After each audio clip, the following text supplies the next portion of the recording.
Community Stadium on the campus of Consumnes Oaks High School, Touchdown Productions. Celebrating our 13th exciting season of local high school sports television is proud to present Nevada Union Minor Football tonight in what could be the DVL Championship game. Your Nevada Union Miners take on the Franklin Wildcats. It's a battle for first place in the DVL on the road to the league title and the postseason schedule. And all the action starts right here, right now. It's the NorCal Game of the Week. Well, the schedule makers have created that rare Saturday night contest as the Miners travel to Elk Grove and take on the Franklin Wildcats, both at the top of the DVL with one win and no losses in league play. And good evening, football fans, wherever you are across our worldwide audience. Jim Adams, the voice of Nevada Union Minor Football, joined tonight by Paul Brown, our director and commander too, Gil Dominguez, and of course the rest of the Touchdown Production sports team on hand for Paul, a really exciting DVL matchup. Yeah, this is really going to be a great game tonight, Jimmy, between these two top DVL teams. Franklin is coming off a big win over Elk Grove last week, while Elk Grove beat Laguna Creek last night. So a victory here over the Miners would give Franklin a clear shot to the DVL title and a place in postseason play. And for the Miners so far this season, no mystery to those who have followed us. It's been an explosive offense that has produced big numbers so far this season, scoring 246 points in 6 games, and after last week's shutout, only allowing 98 or 16 points per game. Wow, 246 points, Jim. That's amazing. You know, and the league action is really starting to heat up throughout the high school football world, Jimmy. Last night in the PVL action, the Placer Hillmen defeated the Bear River Bruins to run their record to 7-0, and the Lincoln Zebras defeated Marysville to remain also a perfect 7-0, and they will face each other next week in Placer, while the Miners face off here tonight against the Wildcats, with the winner clearly in the driver's seat for this year's league title. And as we've been telling you all year long, each week we have 2 football telecasts for you to enjoy, and all of our games can be seen on the internet at www.nevadacountytv.org, both streaming live and on demand. And when we come back, we'll talk about tonight's contest, take a little look at the standings, after we remind you that you are watching exclusive coverage of Nevada Union Minor Football on the Touchdown Production Sports Network. The Pater family has been taking care of feeding Nevada County families since 1959, and in October we'll celebrate 50 years of service to you.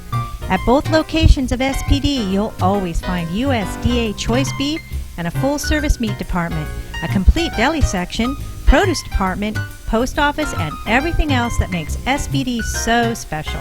SPD Markets, hometown proud, where your neighbors shop. B&C is your neighborhood home and garden center for both builders and consumers. They carry everything you need. In their garden center, you'll find a complete nursery along with expert advice on trees, shrubs, perennials, and garden enhancements. They're open 7:30 to 6 Monday through Saturday and 8 to 5 on Sunday. So start right, start here at B&C True Value Home and Garden Center in the Fowler Center, Grass Valley. Gold and silver are more important as a part of your investment portfolio more now than ever before. There's inflationary pressures. China alone could push the gold price more than double from $1,000 to $2,000 an ounce. Hi, my name is Jason Hommel and welcome to the JH Mint. Here at the JH Mint we have all sorts of gold and silver. We have about 200 ounces of gold. We have about 20,000 ounces of silver or more in stock. We also assay or scrap gold jewelry and placer gold, and we will be here for all of your gold and silver investing needs Monday through Friday, 10 a.m. to 5 p.m. Your car or truck is an extension of your personality. Chuck Cavros knows this, so Top This delivers truck and auto attitude every day with in-store displays featuring thousands of products from WeatherGuard, DZ, bracket truck racks, along with a large selection of aftermarket performance products, all from the top manufacturers. So give your car or truck the attitude it deserves at Top This Truck and Auto Accessories. Mike Bratton is the neighbor you can count on for your most important insurance decisions, 24 hours a day. The first step begins with a phone call. Hi, I'm Mike Bratton, your good neighbor State Farm agent, and I look forward to hearing from you. Since 1984, my team and I have been educating clients and developing long-term relationships through personalized and professional guidance on their insurance programs. We will put you in the driver's seat and strive to enhance each encounter you have with us. Like a good neighbor, State Farm is there. We continue with our pregame show here. Nevada Union Miners, Franklin Wildcats tonight. Paul, let's take a look at the standings. Things have become a little bit more clear in some of the leagues around the area. And especially here tonight, as we mentioned in the pregame, Delta Valley League, we'll see a move tonight, Jim, one way or the other. Why don't you take a look at this league standings? You know, here it is tonight, Nevada Union and Franklin. You see them there, the top two spots. And Franklin's overall schedule is a little bit deceptive. Their 3 losses have come against Folsom, 5-0, Del Oro, 5-0, and Sheldon, 4-1. So, you know... They've been beat by very good teams. Absolutely, and they went on to beat Elk Grove, and there you see Elk Grove, Laguna Creek, and then Davis and Valley kind of bottom it out there. This looks like a traffic jam to me. I'm not accustomed to watching the Delta Valley League games, but, you know, it looks to me like we've got a lot of parity in this league. And let's take a look at the other league, too, while we're here. There is the Pioneer Valley League. What do we see there, Paul? And we see the juggernaut, which is Placer, and we've been following Placer on 3 games this year on the Game of the Week, and they're just I don't know that they're stoppable, Jim. They're a very impressive team, both offensively and defensively. And we also have Lincoln also at 7-0, and as we mentioned again, we'll have that game next week. That will be the game of the unbeatens. We'll see how that pairs next week. Paul will be at that assignment, so you'll be able to join he and Marty Mortensen next week. The big Placer Lincoln Showdown, and we're going to preview this game a little bit more after we remind you that you're watching exclusive coverage of Nevada Union football on the Touchdown Productions Sports Network. You're always close by your neighborhood Ace Hardware in Auburn, located on Highway 49 at Luther Road, and locally owned and operated for the past 12 years by Mike Ryan and his family. Neighborhood Ace has teamed up with the buying power of Ace Hardware to bring you the largest selection of products for your home and business. And at Neighborhood Ace, they're always ready to talk about the latest Hillman victory at Neighborhood Ace Hardware. Purchasing a used car is better for the environment than buying a new one. That's right, the energy it takes to create a new automobile versus one already built is substantial. So when you choose a used vehicle from Keith Kerwin and Todd Slover, you're helping the environment by consuming less energy. At Pioneer Motors, every car is handpicked, Carfax checked, inspected, and detailed. Pioneer Motors, 1611 Main Street in Grass Valley. Chan, Moon, and Kirschbaum welcome you to their Grass Valley location. Using OptiMap technology, Chan, Moon, and Kirschbaum offer complete eye examinations and can treat any eye condition. They then fill your prescription and grind your lenses in-house, offering a wide selection of frames and contacts. Chan, Moon, and Kirschbaum, protecting your most precious gift of sight. 360 Sierra College Drive, Grass Valley. Walker's Office Supplies. Mike Anderson and his family at Walker's Office Supplies specialize in ways to make your business and home become more efficient. They carry thousands of products, from printering to pencils. You can shop in the store, order over the phone, or on the net at walkersgv.com, and they'll deliver it usually in just one day. Walker's Office Supplies, 535 Main Street in Grass Valley. Personal trainer Michael Strong has a new way for you to be healthy. It's getfitright.net, the personal trainer that comes to you. Speed, strength, agility, and stamina can all be increased with regular workouts, and Michael Strong tailors each one to you. So be healthy with the help of Michael Strong and getfitright.net. Woo! in Grass Valley. And also underwritten by Hanson Brothers Enterprises, Hanson Brothers Colfax is ready to help you beautify your outdoor world. At Hanson Brothers Colfax, you'll find a selection of landscape and masonry products, retaining walls and stepping stones. Now also in Colfax is HB Rentals. HB Rentals, a full-service facility just like the one in Grass Valley. Hanson Brothers in Colfax has everything for outdoor landscaping, and combined with HB Rentals, they are proud to be a part of the Colfax community and Hanson Brothers Enterprises. And by our good friends at Quail Ridge Senior Living, life is good at Quail Ridge Senior Living. Their 84 units really do feel like home, with 1- and 2-bedroom apartments, each with kitchenettes and private baths. And the food is fantastic. Freshly prepared meals are served 3 times daily in their living room or dining room. Guests and family members are always welcome to stay for meals. You can even host your own personal gatherings for a birthday, anniversary, or whatever, and have that surprise. It's all right there at Quail Ridge Senior Living.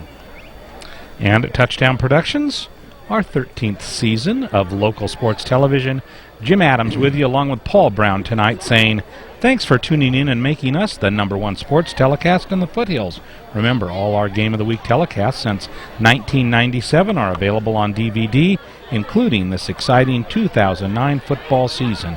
They're all great sports moments produced by Touchdown Productions, now seen streaming all over the world at www.nevadacountytv.org. Just click on Watch NCTV now, or on demand for the latest broadcast of your NorCal Game of the Week. And speaking of Games of the Week, we've really got a great show down here on tap tonight, Paul. Yeah, I'm really looking forward to it. You know, it's a beautiful stadium. We've got a perfect night for football, and we've got 2 excellent, well-prepared teams.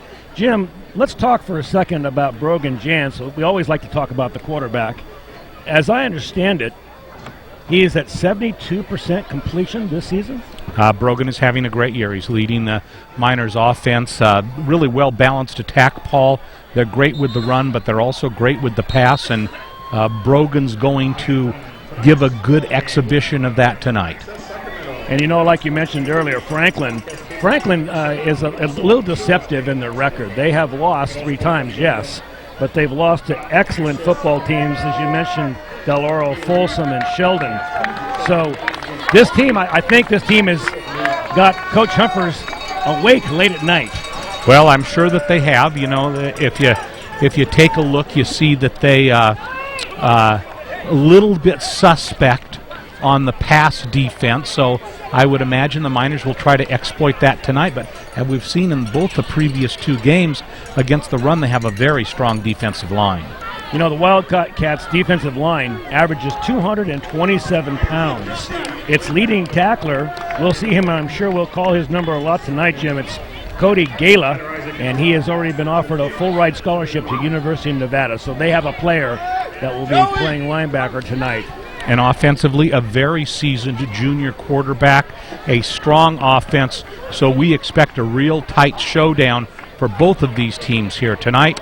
The Wildcats, the Miners, here on a beautiful Sunday evening. Summer stretches late into this football season, and we're just about ready to get it underway. Miners will be receiving the opening kickoff, and we are underway. A short kick.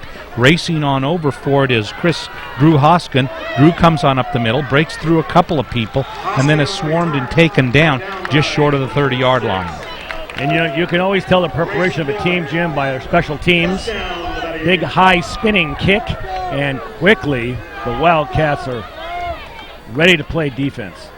And so the Miners will come out with this highly touted offense. You'll see in the backfield Jason Slade, Drew Hoskin, of course, as Paul mentioned, Brogan Jans calling the play, Eric Niederberger on near side split, and this first play is going to be to Hoskins. Slade leading the blocking. Hoskins gets into the secondary, and a nice gain on the play to about the 35.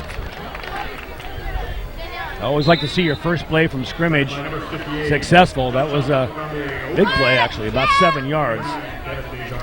And the interesting part about it is that we're going to see the Miners, I think, more balanced, Paul, than we've seen them all year, in that we're going to get a lot of run that we're probably also going to see a lot of the past. And all of a sudden, in the shotgun is Drew Hoskin. He hands off to Eric Niederberger. Niederberger going far to the far side of the field, but cannot get much penetration. Gets maybe a yard to the 35-yard line. Shotgun didn't fool anybody on that one on defense. Third down now, and about 4 yards.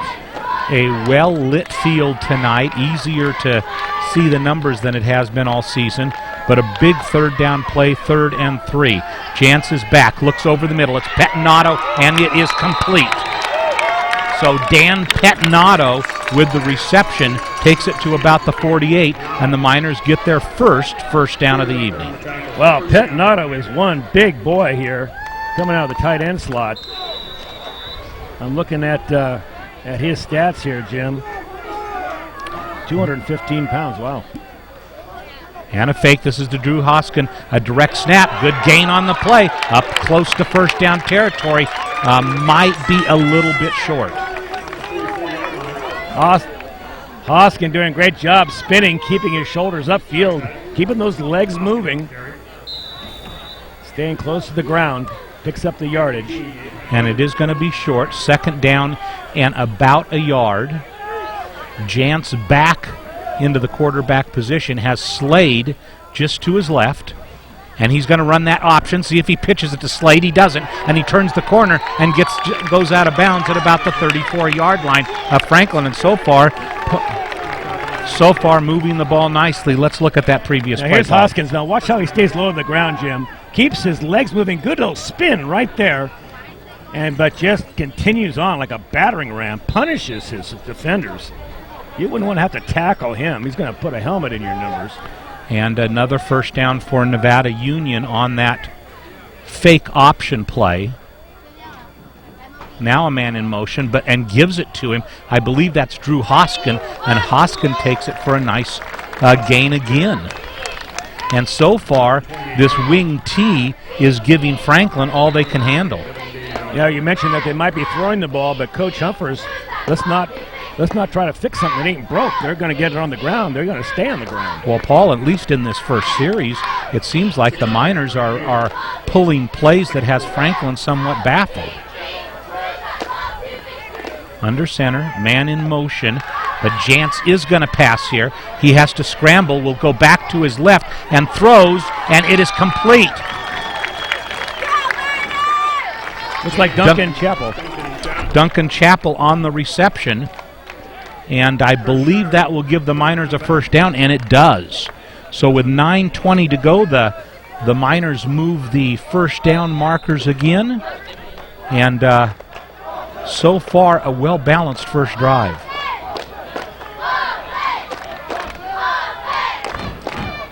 Man in motion is Niederberger, and instead it goes up the middle, and that wing T, very deceptive, Paul. I had a hard time seeing that. That was Niederberger, I believe. Yeah, that Niederberger did indeed have the ball. And it looked like he wanted to pitch Jim. He had an option perhaps, but he decided to just pull it down, and he had all the defenders going left. He went right. Great gain. Another first down. Miners in territory to be able to gain another first down. And a big hole up the middle. Drew Hoskins drives inside the 5 towards the goal line and is finally flattened at the 4. And they threw him to the ground, I think, partly in frustration. Cody Mariner on the tackle. This offense of NU is pretty much having their way with the Wildcats right now. And Cody Mariner on the tackle for Franklin finally just grabbed Hoskin and threw him down. So that'll be a 2nd and 4. I believe the Miners can pick up a first down. Single back offense. And this is a keeper into the end zone for a touchdown by Jantz. And Grogan Jantz decides to do it. I didn't see where the ball went. I think Jim and I were both completely fooled. Well, Beautiful execution. Paul, sometimes it's kind of like that game you see when you go to sports events where they put something over the cups and all the cups are moving, and then you got to say which one it's under. Sometimes you have a hard time finding out who has the ball. Connor Maloney in for the extra point. That kick is up, and it is good. So a look at the scoreboard, an extremely impressive first drive for Nevada Union with 8:21 to go in the first quarter, 7-0. And Paul Franklin has to be saying to themselves, what the heck just happened? What just happened there? And on this other side, that's just incredible confidence building for this offensive team, knowing they can come out and on their first possession drive right down the field. And here, let's take a look at this first big play. We missed this, Jim, so I'm glad to see it again. There's the ball going right up the middle, and that's Jantz.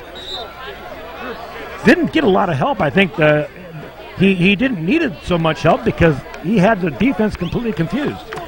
No, that was Drew Hoskin on that carry. I beg your pardon. That was the second to the last play, just before the touchdown plunge. But, boy, Dave Humphers using a bevy of offensive tools tonight. You see Jason Slade leading the blocking, and you saw Niederberger and Chappell with a reception, and, of course, Drew Hoskin, very good, having a good series. And so Connor Maloney will kick off.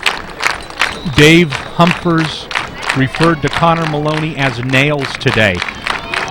Almost 50% of his kickoffs have got, and there's an onside kick, but I don't know whether the Miners are saying they got it. Let's see if they did. That is a design play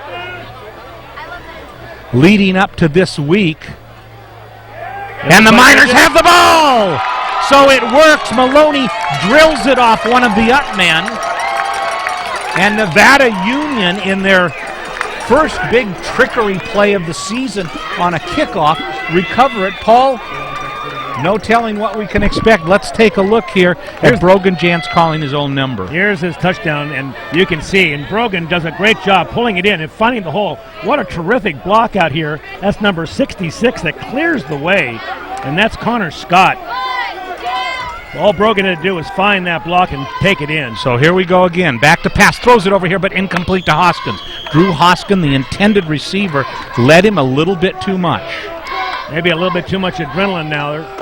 They're flying pretty high after that recovery on the kickoff. I wonder if that was a design play or if the kicker just saw that they were backing up too quickly and decided to kick it himself. No, that's a designed play. He's used Connor for that on a number of occasions last season, but you haven't seen it at all this year. Man in motion, handoff over here to Kirby Hopper, and Hopper taken down just inside the 50 for about a 1-yard loss. And here's something we haven't seen the whole game, Jim. We've got a 3rd and long. Now for NU, the Miners, 3rd down and about 11 yards. Be very interesting to see what the call is in this situation now. It could very well be a run. Well, if they're eating that kind of yardage up, Jim, I'll tell you what. In the shotgun, Jason Slade just to the left. Drew Hoskin in motion, heavy rush, but this is going to be Slade. Slade's going to need to get a few blocks. He gets a few blocks, but he's going to come up short of the first down. It's going to be a 4th down and probably about 5 yards to go. A little bit of a slowly developing screen. Absolutely. First they tried the fake handoff going to the right and then threw it back across field left. They had a good wall set up out there, but you're right. It was slow in developing, gave the linebackers a chance to recover. 4th and 6. Brogan Jantz back to kick. Jory Rucker back for the Wildcats. High kick. Rucker calls for the fair catch, drops the ball, but picks it back up again immediately. And whatever the Miners could do on the first series, they couldn't quite replicate, Paul, in that second series. And now we'll get a chance to see this Wildcat offense come on the field as Franklin, for the first time, will go over the football. And Derek McIntyre in at quarterback. And a fairly good offense, looking at his playbook on his arm. And the play that he's calling, taking a little bit of time to get it going, hands it off to the first person through and makes it into the secondary. And a game-saving tackle by Nevada Union in that situation by Juan Espinoza. And that's a first down on Franklin's first offensive play. And that looked like number 36 back there, Jim. That was Kenny Hunt. So a 1st and 10, 6:35 to play in the first quarter. Nevada Union leading. McIntyre pitches it back, and a short gain on the play. Half the defense in the tackle for NU. Looks like Pettinado's going to get credit for it. So no gain. That'll be a 2nd and 10. Dan Pettinado with a good offensive play there, or defensive play. And Jory Rucker spreads out here three wideouts to the near side of the field. Hurry up offense. They get right over the ball. Man in motion, fakes the handoff, throws long. Miners well positioned, but incomplete. And they were a little bit fortunate there. Justin Fike defending on the play, and the intended receiver looks like it was Arlo Concepcion. It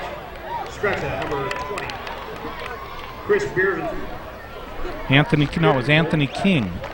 Anthony King got turned around a bit there, fortunately for NU, because Fike mistimed that pass and it was coming down. He may have gotten a paw on it just as it was coming down, but that could very well have gotten behind him. And expect this all night. This Franklin offense is going to definitely test the Nevada Union secondary. Talked to Coach Keith before the game. He said we made some great adjustments. It should be a different pass defense tonight.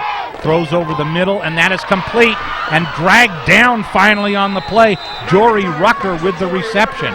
Great play, Jory Rucker. Great timing pass, Jim.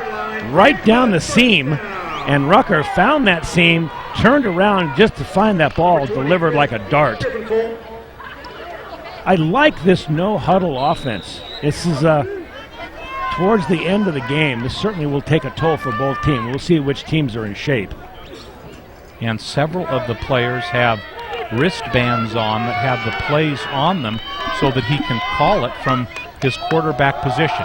First man through, but the Miner rush defense again stiffens.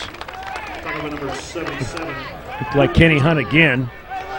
Not much there, trying the right side. And a player who has really improved in the last several weeks, a steadfast member of the defense, Luca Fisterol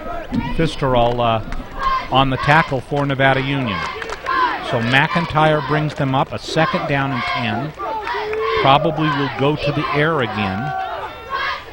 Man in motion is Rucker. Back to pass. Throws long, incomplete. And their legs got a little tangled up over there, Jim. That could easily have been a flag. Kevin Desjardins, the intended receiver, Brock Kraus, defending for Nevada Union, and that will bring up a 3rd down and 10. That was a timing pass, Jim, and there was no doubt that he was going there. He took the ball, looked at that receiver all the way, and was going to try and drop it in behind the defender. So here's a big 3rd down. McIntyre with a lot of targets. Near side, Anthony King.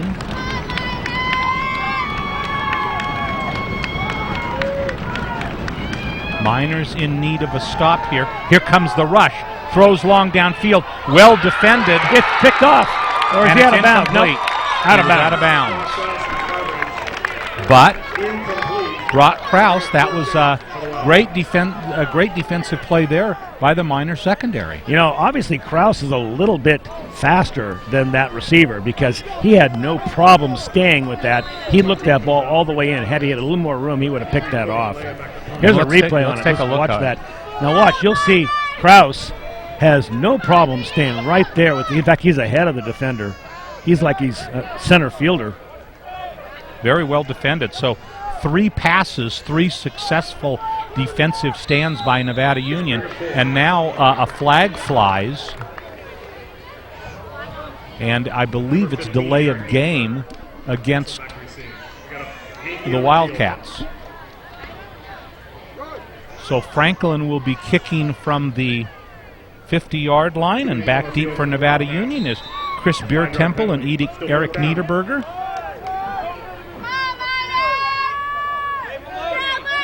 Miners' special teams have been exceptionally good this year, and Biertemple in particular, but both of them in general have been excellent on punts. Here comes the rush, almost gets it. Goes over to the far side and bounces out of bounds at about the 23-yard line of Nevada Union. 4:24 to go in this first quarter, and Nevada Union leading 7-0. Let's see what kind of a drive, Paul, Nevada Union has here on their third drive of the night. Let's see if they can find some of that magic they had on that opening drive. Last time they started with a pass, Jim, and it was incomplete, so it put them in a hole in first down. So let's see if they go back to the run that was so effective. Jantz under center. Man in motion, gives it to the first man through, it looks like, and tackled for what appears to be a loss is Jason Slade. Aggressive tackle. That was number 9 out there. Josh Oakley, number 9, Devin Desjardins making the aggressive tackle.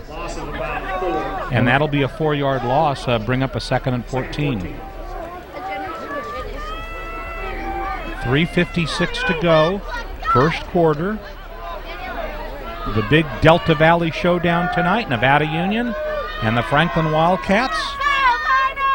Man in motion is Niederberger, but Jantz is back to pass. Heavy rush, almost gets tackled. Now's going to have to come up the middle. Needs to get one more block, gets by a man, and now has to tuck it in. Now Jantz is running for the first down, and he gets it! What an exhibition by Brogan Jantz as he sidestepped about 5 people, Paul. I'll tell you, wouldn't you like to have that kind of agility in a halfback, let alone in your quarterback?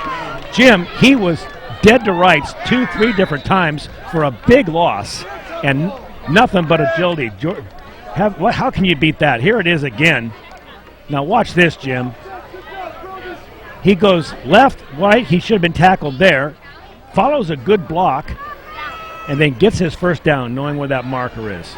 And now back to live asking Drew Hoskin going into the secondary. Another first down for the Miners near midfield at their 49-yard line.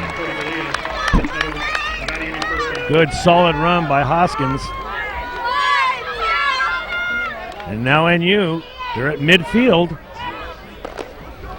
And Jantz is now driving, then goes into the huddle with Duncan Chappell, the rest of his offensive team.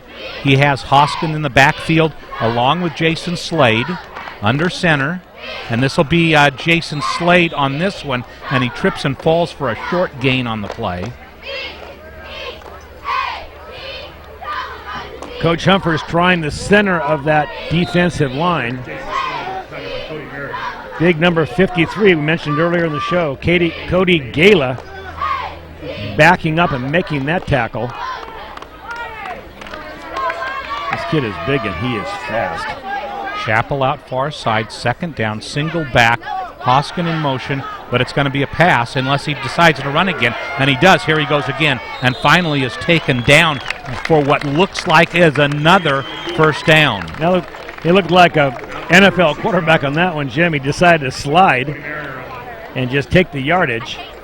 Wow, it's hard to corral Jantz. He is agile. And that's why he has taken, Paul, so few sacks this year. It's hard to get to him once you're in the backfield. Very deceptive player, very good at jumping into the pocket, and then if he doesn't have an option, finding what he can do. I look over here near side of the field, Connor Maloney warming up that right leg of his. Dave Humphers says he will use Connor 50-yard field goal or in. Great offensive weapon, but that'll bring up another first down here. This is going to be another pass. He looks and throws over here. Can't quite get his receiver. Duncan Chappell, the intended receiver for the Miners. And Chappell had a wide open lane to catch that pass. He was he stumbled just a little bit as he finished his pattern and just couldn't quite make it to the ball. The ball was well thrown and placed properly. Well, and like you said, Paul, a lot of this is timing, you know, and Rogan Jantz so far this season has been exceptional from a pass point of view as far as his timing is concerned. But now a 2nd down and 10. Man in motion is Hoskins. Looks like it could be an option. Fakes it and then gives it to Hoskins. Now breaking down the sideline, gets a good gain on the play. Probably about 6 yards, I would think. And this will bring up an important 3rd down, and let's see where they put the ball. And there's a caucus. Is there a flag down? I don't see a flag on the field. And one of the things so far, there is a flag. They're picking up a flag in the secondary, and the Miners are marching backwards. A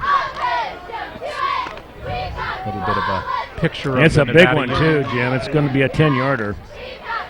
There's the Nevada Union Spirit Squad.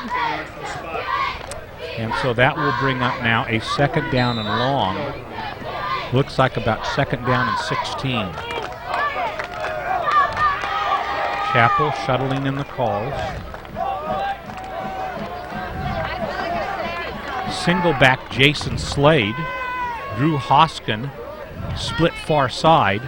Back to pass, throws over the middle, but incomplete, went right through the hands, was a highly thrown ball, but went right through the hands of Duncan Chappell. That was Josh Oakley, number 58, coming completely untouched right through. Brogan had to pass quickly, and actually that screen didn't have a chance to get set up. When you have Josh Oakley, 6 foot 240 senior, coming right at you with his hands up, I suggest you get rid of the ball or get down quick. 2:08 to go, 1st quarter. And a 3rd and long. Niederberger in motion. Will stay back as a blocker. Jans looking downfield, throws, and it is incomplete. Incomplete, thrown too low. Jans placing the ball down low to the outside, and that's where you want to put it to keep it from getting intercepted. But there's a few moans and groans here, Jim. They thought might have been pass interference. Well, and you know, one of the things that you're seeing the Miners are kind of at the same stage that the Wildcats are, in that they really want to test this Wildcat secondary, and so far the Wildcat secondary has been pretty stiff. So Jantz back in punt formation, his 2nd of the night. High spiral kick. Calls for a fair catch, but it goes out of bounds at the 1. Oh, could have gotten any better bounce if he'd placed it.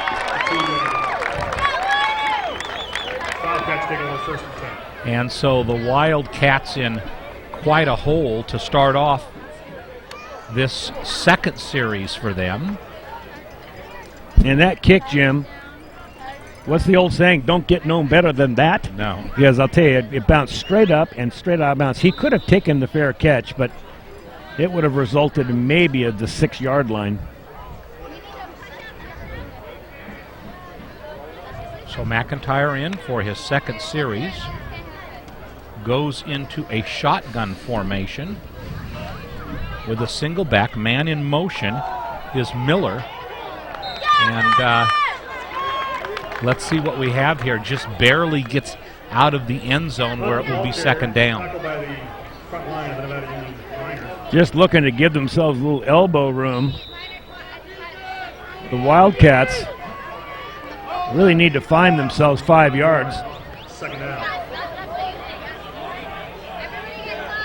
So 2nd down. McIntyre making the call from about 5 yards deep in the end zone, and he is back to pass. He throws long, well defended by Fike, and incomplete. So Justin Fike doing a great job of defending against Anthony King. You know, and that pass, Jim, says a lot about this offense. When you're back on your 1-yard line, you go to your bread and butter. You run on the hole that you have the most experience Jake Dickinson on the coverage. and have had success. They tried it right up the middle. There was nothing, and now they're throwing an out pass to Anthony King. And, you know, it'll be interesting to see what the call is here on third down. And I think they want to think about it a little. The Wildcats call timeout. Ladies and gentlemen, can I address you So a big to the play car coming up field for a at variety of Consumnes reasons.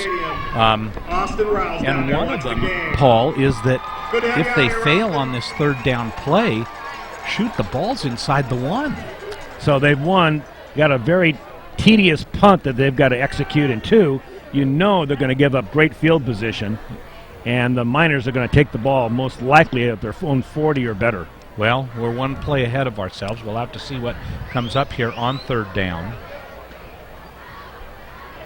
Miners had an excellent first series where they quickly marched down the field, and after that they've had 2 drives that have stalled, one stemming from an onside kick and then the other from a punt reception. Meridian Media Group. And Franklin, I mean, in a tough position here at the 1-yard line in that, I mean, getting field position where that ball went out of bounds right at the 1 makes things pretty difficult. That's a big break. 1:14 to play in the first quarter. And what an exciting first quarter this has been. Very interesting football, Jim. So they want to get, the Wildcats want to get this play right. So let's see what McIntyre comes out with in this situation. Deep in his end zone again. Man is in motion, and he's going to take it himself, and he doesn't get very much yardage. He gets to maybe about the 3. And he took a nice little pop in the letters. Number 38, Zach Allaire. Not much running room. I think originally they wanted to pass. He was looking for an out pattern, and there was nothing out there. Well defended by the Miners. Pulled it down and took a couple of yards. At least he's given his punter a little bit of room. So the Miners, 2 receivers standing at the Wildcat 35-yard line. No room for error for Franklin in this situation.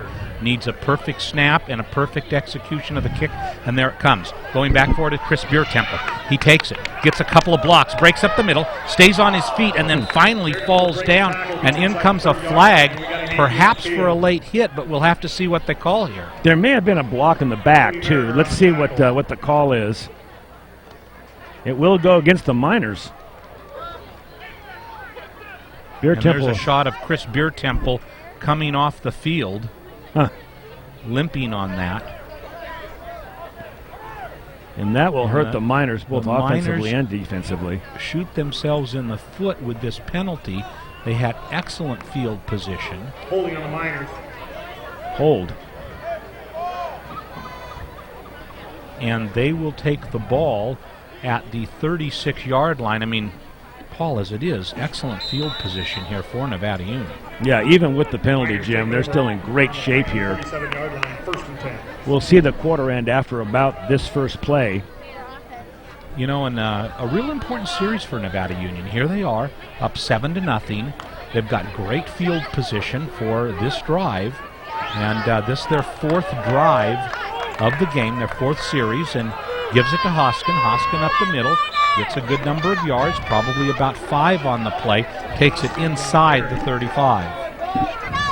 Number 58, Josh Oakley. Should be the last play of the first quarter. And it is. So look at the scoreboard. We've got one in the books here from Wildcat Stadium on the campus of Consumnes Oaks High School. And Nevada Union leads 7-0 in this big DVL showdown. And one of the things, Paul, that I think has been pretty interesting so far is that Nevada Union defensively has played very well. They have played very well.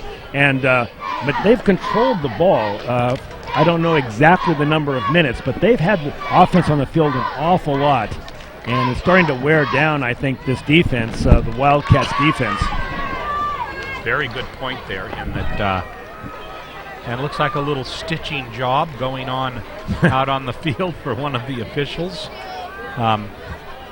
Very, very good comment there, because Nevada Union's time of possession has been awesome here in the first quarter. Far and away more so than the Wildcats. The Wildcats seem to want to, they want to throw the ball down the sidelines. They want to throw those timing passes, and they're testing their outside receivers. And so far, Nevada Union has defended beautifully.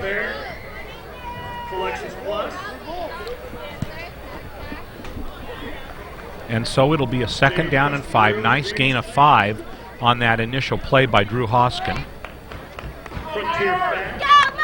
Duncan Chappell now near side, as is Drew Hoskin. Single back is Jason Slade. Thanks everybody for sponsoring Franklin football. And we are ready to go. Shotgun formation for Jantz on this 2nd down. Fakes it to Niederberger. Niederberger stays in the block and throws a nice nifty completion. Nifty is the word, too. Right on the money. Very efficient pass, out pattern to Drew Hoskins, looking over his left shoulder and bringing that ball in right as he goes out of bounds. So Drew Hoskin with the reception. And that will make it a 1st and 10 for Nevada Union. Driving here. Now let's watch Brogan Jantz deliver this ball. Watch him set. He's looking at his receiver, and finally he finds him. But that ball drops right in. Let's see if we can see it here. Right in where it belongs. When you throw the ball that well, receiving it becomes so much easier. And back to live action. Nevada Union, a quick play up the middle for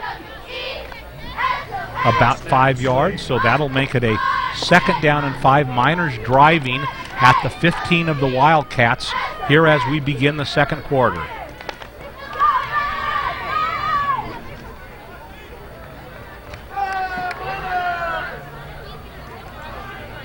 Jantz rolls right this time, looking for Slade, but throws in the corner of the end zone. Touchdown, Miners!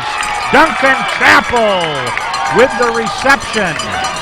And when you have a quarterback like Brogan Jantz, who can run the ball as efficiently as he can throw it, you've got to defend both, and that's an impossible thing to do. Chappell finding himself all by himself because the linebackers had to come up and chase Jantz. Nicely done. Great execution by the Miners. So with 11-11 to go, the Miners have taken a 13-0 lead. Maloney in for the extra point. Ball spotted, kicked, and good. So a look at the scoreboard. The Miners lengthen their lead to 14-0, and now we call that a really big offensive series. Now comes a huge defensive series. Absolutely right.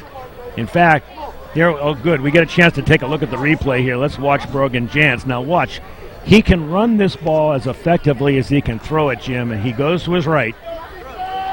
And see Slade there going into motion. I thought he was going to throw it to Slade, but see Slade 21 there going away, but instead he spots Chappell at the end of at the depths of the end zone. In the back of that end zone right there. And you can see number 8 coming up. That's Jory Rucker. You can hardly fault him because Rucker may have to come up and make a tackle on Jantz if he decides not to release that ball. And so for only the second time tonight, Connor Maloney will kick off his first one, a designed play that resulted in a recovery for Nevada Union. 1, 2. Stand up for the kickoff. Ready? So the fans are stomping their feet here on the Nevada Union visitor side here. Excited about their team. 11 minutes left in this first half, and it's been all Nevada Union so far. Curtis Shurry and Jory Rucker deep, and that will go into the end zone for a touchback, so Maloney does it again. What a weapon that is. When you have a kicker that can, that ball never got more than 30 feet off the ground there. He just hit it. He hit a 2-iron shot into the end zone.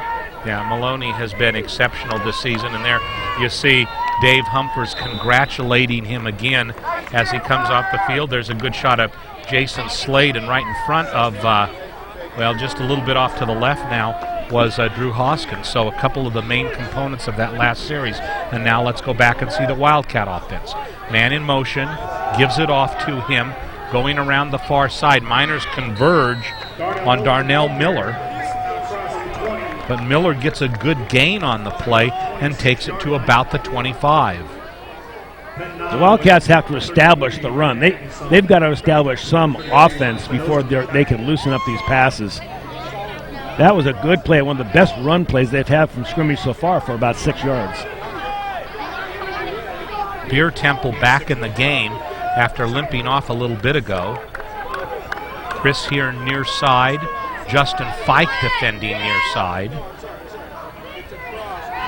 And back to pass. Throws. Ball is tipped and will be incomplete. And if I'm not mistaken, it was number 77. Luca Fisterol. I'm glad you said that. I would have messed his name up. He's having a sensational season. Has really played very, very well. One of the players that Dave Humphers talked about in the pregame as playing very well for this team. And so they're a nice play, and it's 3rd down and 4. Fisterol is 6'3" and 235. Gets those hands up. He's a tough target to throw over. Back to pass, looking this side, instead goes the other way, kind of a floater, and it's a jump ball that is incomplete.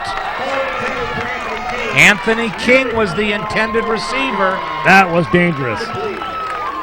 He let that ball go, Jim, and that was a dead quail from the moment it left his hand. Josh Senna defending. However, this Wildcat team is known for exactly that, Paul, putting the ball up for grabs and hoping that their player can win that jump ball. Wow. Watch, here's the replay. Now watch. You see, he throws this ball before he's set, and that ball is a dead quail. It goes way high. You're right. It's like a jump ball out there. He's hoping his receiver can make the play. Look at what Senna does. Senna, look at him taking him down. Perfectly legal at that point, and it makes it so he can't receive the ball. So here is the punt. Gets it away. It's not much.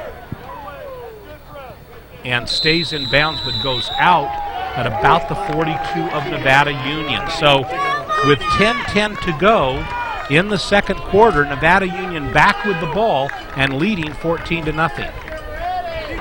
You know, I tell you, that last pass play by the Wildcats, a little desperate.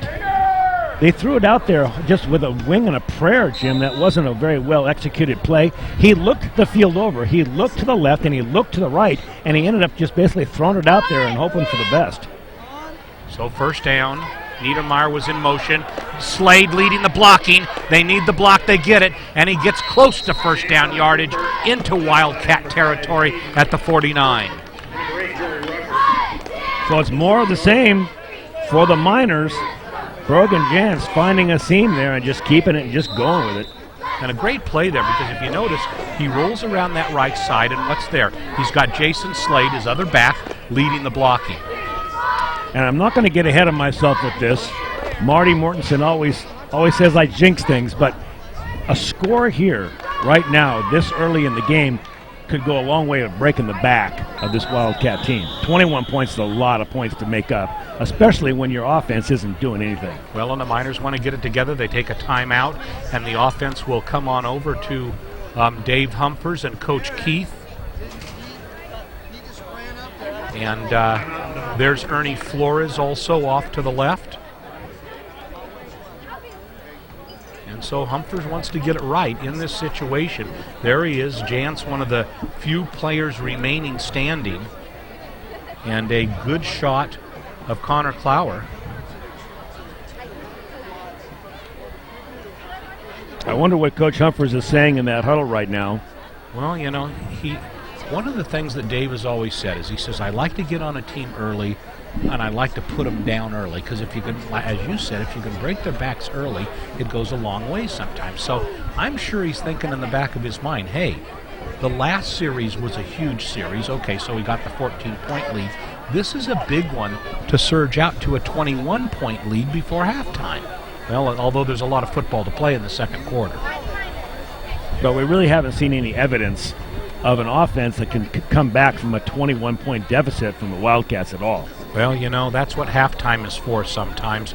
You have to make those strategic adjustments. And this Wildcat team is a good team. You can't count them out. The Miners are fortunate to be ahead by 2 touchdowns. And I would have to say, if one of the question marks was the pass defense of Nevada Union, gee, Paul, they've looked pretty sharp tonight. That's been answered, I think, Jim. And so a second and short, about 1 yard.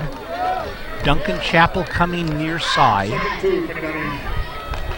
Niederberger in motion, but he's going to pass. And he throws far downfield. Chappell is there! He's got it! Touchdown, Miners! Duncan Chappell, all by himself, beats the defender, and a perfectly thrown ball by Brogan Jantz. And Jim, from here, you hear that crack? I'm hearing the back of the Wildcats. Well, and an interesting play call, Paul. Second and short, and what does he do? He goes for the bomb. He goes for the bomb, and that was a design play. That wasn't a second. That was the receiver he was looking for and wanted. Maybe Coach Humper saw a mismatch there, whatever. It certainly worked. Maloney in, the kick is up, and it is good. Almost Mr. Automatic. So a look at the scoreboard. It didn't take the Miners long. 9:21 to go in the second quarter, leading 21-0. And what a play call. No wonder he called timeout. I guess so. So here it is again. And we'll see. It looks like a running play is being set up, but then with almost no pressure on him, he's got time to look and throw the ball. Throws it off that front foot. And look at this thing. It's just Chappell, perfect. great job by Duncan Chappell. I think part of it was they just weren't expecting it. Not at all. Not at all. I mean, we didn't even expect that, you know. I mean, but, you know, Humpers had the offense over. He talked with them about it. What do we want to do here? And, you know, I'm sure that he also, kind of as you did, Paulie, probably in the back of his mind sees that series as huge because it's 21-0 now. And but we've got a lot of time to go here in the second quarter. That's so true. But, you know, a good general knows when he's got the enemy on the run and takes advantage of it. And that's what Coach Humpers is a good general. So Maloney again to kick off.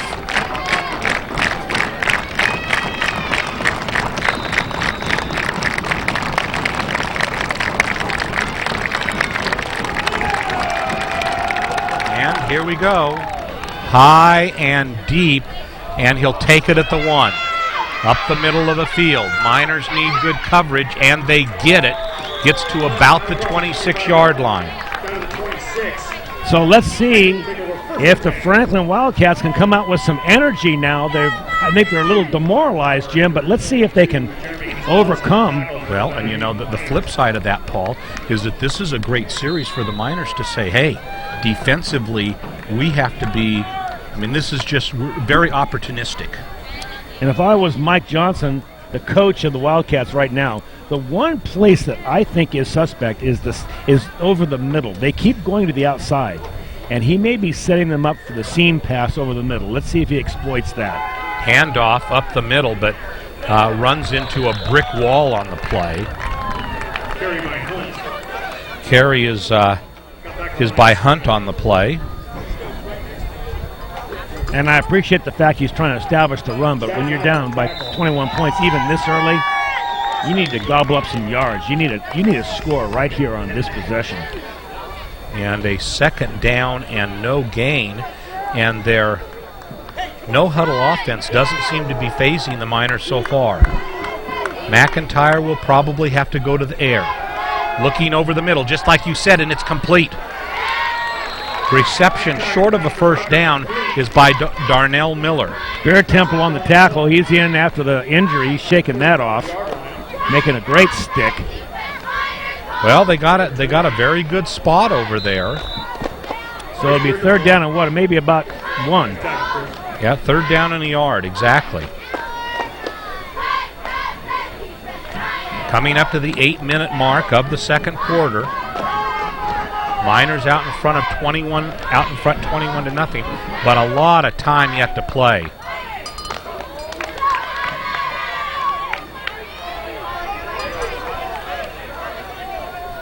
And he's going to call his own number. Breaks into the secondary. Nice gain on the play by McIntyre, and he gets a first down for the Wildcats. That was an excellent run by McIntyre. He just found his hole, took the ball straight up the middle, got an excellent block from his left guard.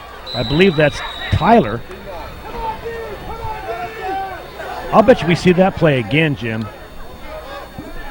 Well, and a few questions on the field. They haven't started the clock. And here comes the back judge over, waving off Juan Espinoza. No telling exactly what's going on. Coach Humphers is conferring with him. It may have been about a player coming on and off the field, or we have an equipment problem. Oh, that's what it is, yeah. And they're going to make him burn a timeout, I think. No, they're going to make Espinoza get off the field. And you notice he kind of shoves Espinoza off the field. And so Josh Senna comes on in.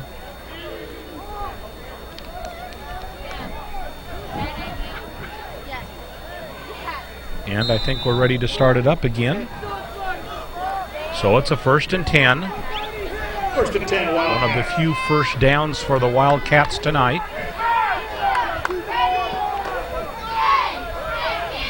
McIntyre calls his number again, maybe gets 2 yards, and then is run into by Bodie Winiger. It seems the backfield is all the running plays, Jim, it seems to me, are very slow in developing. They spend a lot of time in the backfield with their hands off, and McIntyre seems to be getting to the hole quicker, and so he is getting some yards. That resulted in 4 yards. So looks over here. Oh, and almost intercepted. Oh.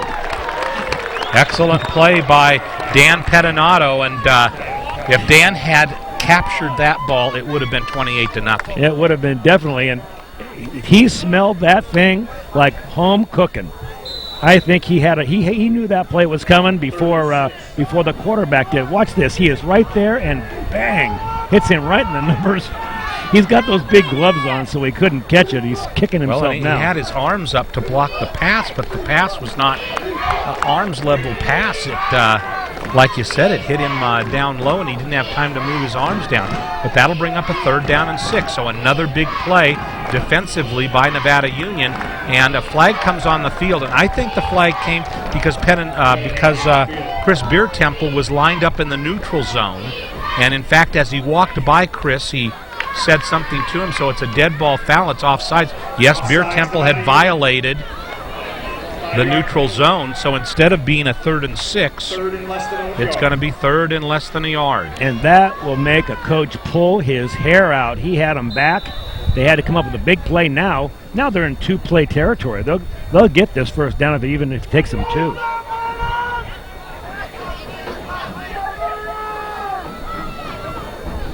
So clock running, 6:40 to go before halftime. Goes back to pass and is sacked. I'm sorry, I don't understand that play call at all. He had 3rd and 1.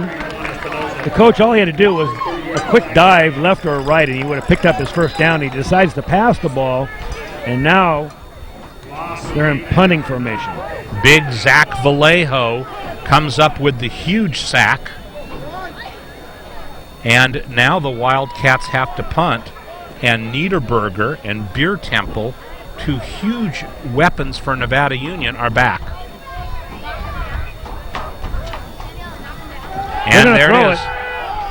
He's all by himself. He's got the ball. Oh, and he's decked as he gets, and they're going to throw a flag on that. Helmet to helmet. He gave him the kiss of death right there. Helmet to helmet. they're booing here on the side of the NU fans, but fact is that was pretty aggressive, Jim. They're going to call a helmet-to-helmet on that. The Miners will not only allow the Wildcats to get a first down, but the Wildcats will also get another 15 yards on the play. And that will take the ball down to the 20.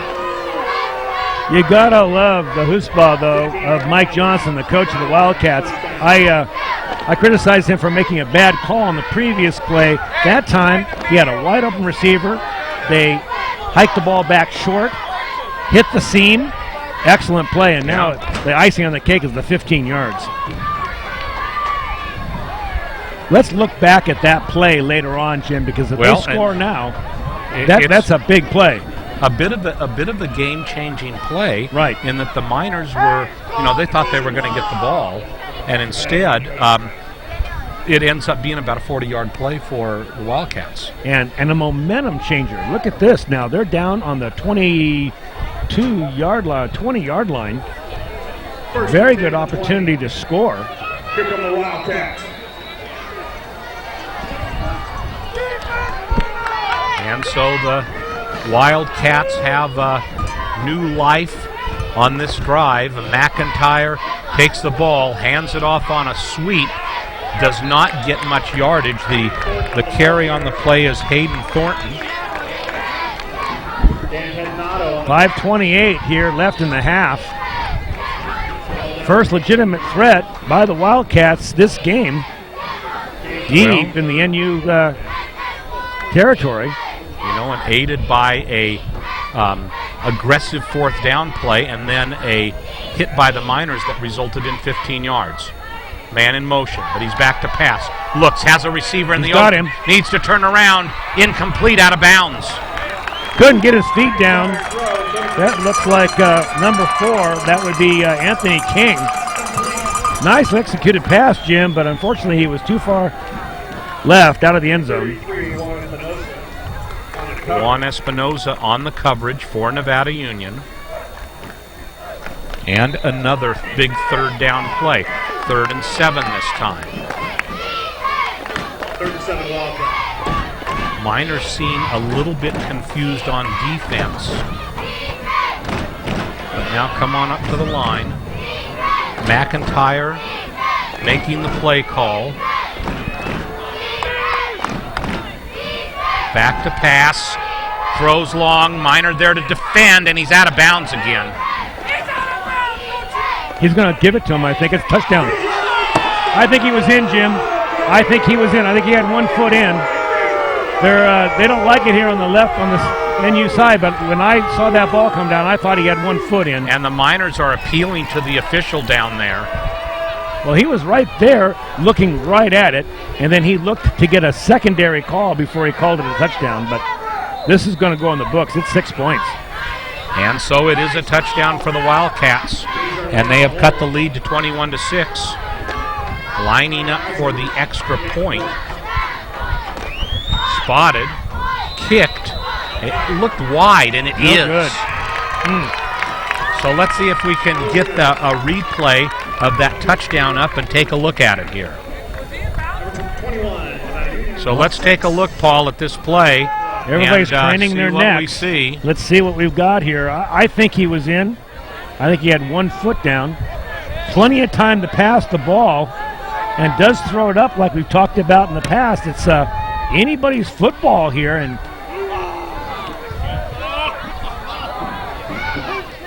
making the play as we see it at the very end. See There's the end of it, right there. There it is, and his feet are legitimately in without question. Well, he had control of that football, you see, before he came down when his feet were down. I think that's a touchdown.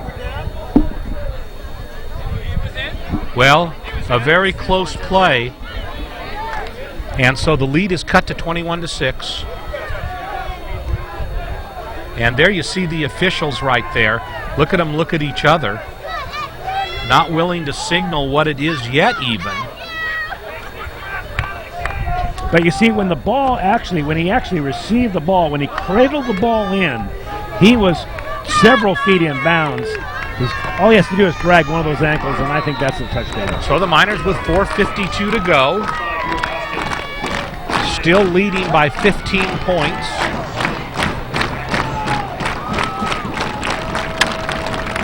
And here's the kick. A squibber goes by Drew Hoskins, will be picked up by Beer Temple. Beer Temple keeps it himself. He needs a few blocks, and if he can get them, well, and he does, he's going to go across the other side of the field. Tries to cut back in, but there isn't much there, and he gets to about the 28-yard line. So Beer Temple takes a little and tries to make a lot of it. Yeah. So let's watch one more time on this touchdown. And it is a big score for the Wildcats, and we'll see it. Now watch him just right here, Jim. He's got that ball cradled in. And look where his feet are. What? Look, it looks like his feet are right there off the ground. Well, but I think they're way in bounds. And and he lands out of bounds. So we'll see. It's a mute point, and Nevada Union driving for yardage. And Eric Niederberger, the ball player, the carrier on the play. Ball came out right at the end, but the Miners now at the 35-yard line, and that will be a second down. So let's review that last possession. That was huge. That was game-changing, because if they hadn't converted that fourth down play, and then they had a penalty for 15 extra yards, they go on to score 6 points. Otherwise, this game, people are going to start going home. Gives it to the second man through. And tackled backwards, and Jason Slade gets up, not very happy about that. The refs are willing to throw the flag on the helmet-to-helmet, but on that one they keep it in their pocket. That was Karma Yates, number 63. And he's Rowdy Yates, did you say? Kerma is his name, Kermah. I'm hoping I am pronouncing it right, but he's a bad dream.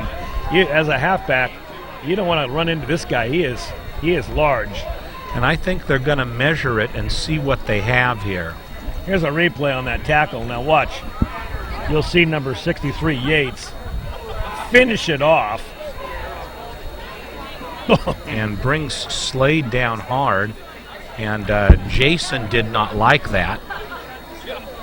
And let's see what the measurement is.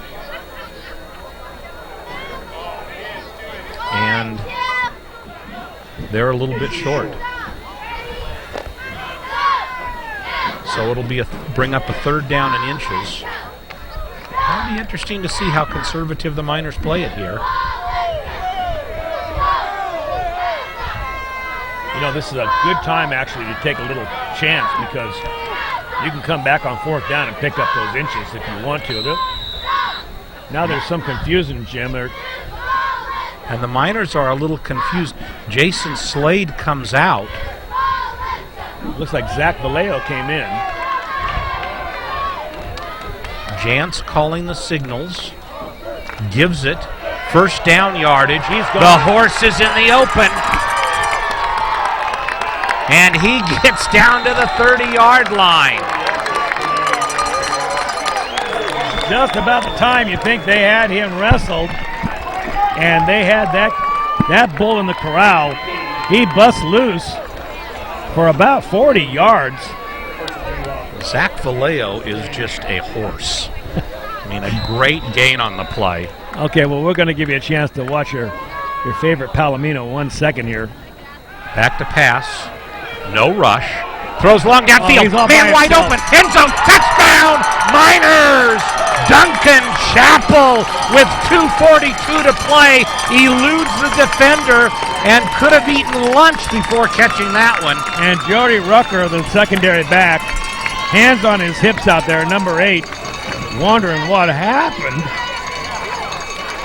And a great play by Brogan Jantz also to pick him up and then put it right there in his lap. Right in his lap.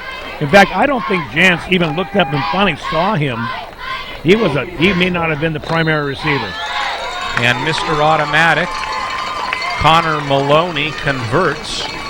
And so look at the scoreboard with 2:42 to go in the second quarter. Nevada Union reestablishes its 3-touchdown lead, leading 28-6. And the big play on that drive, Zach Vallejo coming up the line. They had third down. Okay, well, let's take a look at it, Jim. Here's your favorite horse, and he is such a good, powerful back.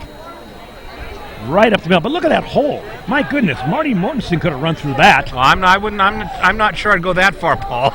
But here comes Vallejo. Here comes Vallejo, and then he covers the ball up like good backs do. And then look at here, he gets another 5 yards. After he's another 10 yards. He's got 6 guys on him. You gotta love it. So 2:42 to go in this first half.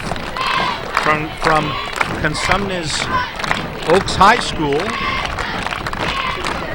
They call it the Community Stadium. Last night, Consumnes Oaks played, and so they share it with the Wildcats, and so tonight it's Franklin. High and deep will come down at about the 3. Up the middle, and is tripped up nicely. It looked like it was maybe a combination of Justin Fike and Josh Senna.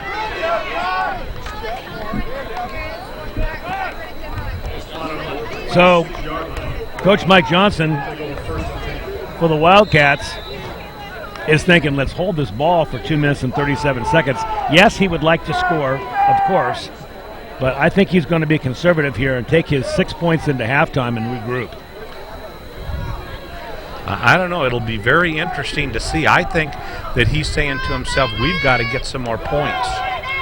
And, not much of an effort there as KJ Attich on the carry. Now, if I was Coach Humphreys right now, I'd burn a timeout. And Espinoza, I believe, on the tackle. Let's see what happens on this second down play. I mean, 2 minutes is still a lot of time for this minor offense. That is true, but he's got 2 timeouts to use, and he's already backed them up. Handoff again. Nothing there. And I think you're right. I think now's the time you take one of your timeouts, and Nevada Union does. So, Paul, I'm a little stymied on this. You're behind by 22 points, and you've got a possession with roughly 2.5 minutes to go. And you're running dive plays over your guard.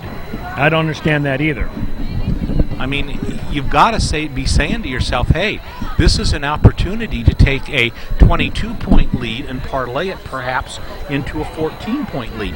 You lead by 4, you're behind by 14, getting the ball in the second half. They'll get the opening kickoff in the second half. It would seem to me that you'd go for it, but I think he's fearful. The incomplete pass stops the clock, and he finds himself on the field with more than 2 minutes if he doesn't make those completions. But I'll tell you what, no one ever won a football game by being that conservative, especially when you're down by 22 points.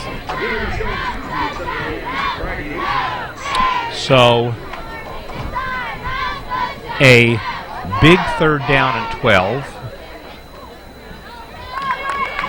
Brad Dalbon, huddling with the defense, walks back over to the sideline.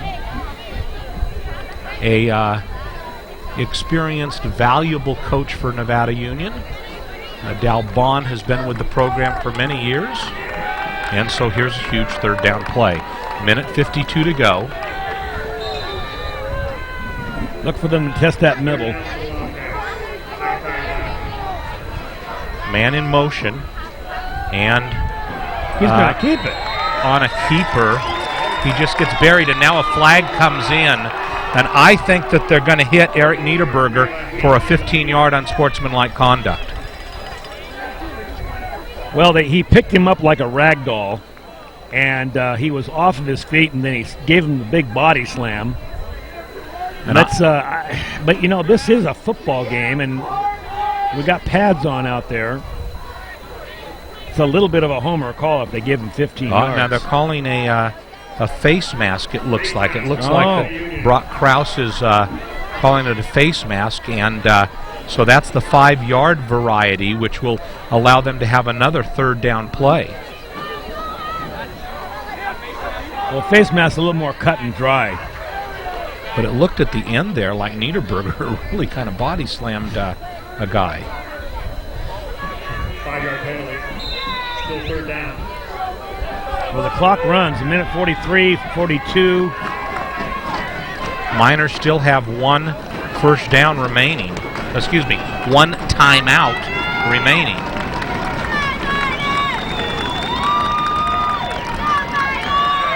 Bypasses it, throws over the side here, He and it's catches it. complete. Great concentration by number 9. That was Deserlet making the catch, Jim, keeping his concentration and keeping his body in bounds. Well, and let's see, they'll probably start the clock here. Plenty of time for the Wildcats, a minute 23. And now Nevada Union has to make sure that they hold the lead that they currently have. And here is a sweep to the other side to Darnell Miller, and he doesn't get anything. In fact, he's going to lose a couple of yards. Nothing going. Those plays are so long to develop, Jim, that it gives plenty of time to this very quick defense of NU to follow and then gang tackle that back. The best running plays they have so far are those direct snaps to the quarterback. And here they're taking the time to try to make sure everybody's on the same page, and at the same time, the clock is running, 37 seconds to go. And he's going to throw a pass. He does, but it's incomplete. Very well defended on the play. Brock Kraus did not bite on that. 3 defenders in the vicinity. And Desjardins with a attempt at the completion, but geez, just a good play. Yeah, when you have a halfback pass like that, you expect him to have that receiver by himself, but that wasn't happening. NU, in something of a short prevent defense, had their defensive backfield looking for a long pass. And an incompletion makes it 3rd down and 12. If they don't convert here, Dave Humphers could say, I want to call a timeout. And take a shot. Dalbon screaming to the defense right now on the sidelines, trying to make the last-second adjustments as the Wildcats call the play. And here's a handoff. He's got coming room. Near side. He's going to get a first down. In fact, he's going to break into the open. He's In gonna fact, score. he may go for a touchdown. Oh, my goodness. And he does. Touchdown, Wildcats. Who'd have thought? Slow developing play going to the left. That was Kenny Hunt.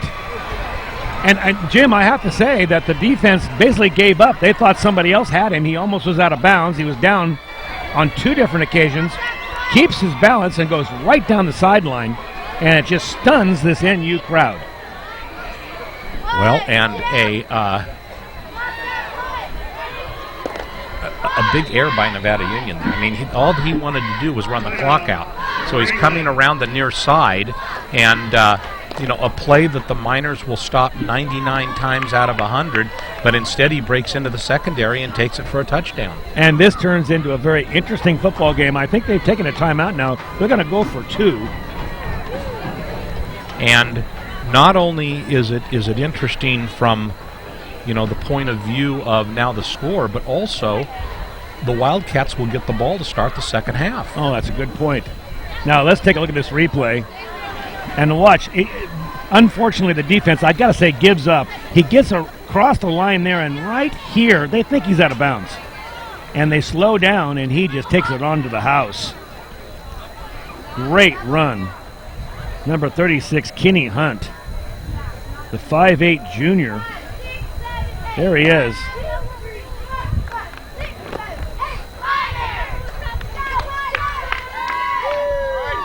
So where we had a rowdy sideline here in the NU stands, pretty quiet now, Jim. Well, I mean, they still have this ball game completely under control, but this makes going to make the second half very interesting. It will. And so Franklin is going for 2. Man in motion. McIntyre throws for the corner of the end zone, and it's good. Conversion is good. Great timing pass into the corner of the end zone. Anthony King with the reception, and that makes it 28-14. Franklin closes the gap. 28 Nevada. Here it is, there's a terrific timing pass. Oh, I beg your pardon. This is going to be the touchdown, Jim. Why don't you see what you see here? Well, if you take a look, I think it's a simple. I think it's a simple play where they're saying, okay, this is a safe way. Look, he almost looked like he wanted to pass. Then he brought the ball. This is the pass. This is the play prior where he threw the halfback pass. We all wanted to see that again, too.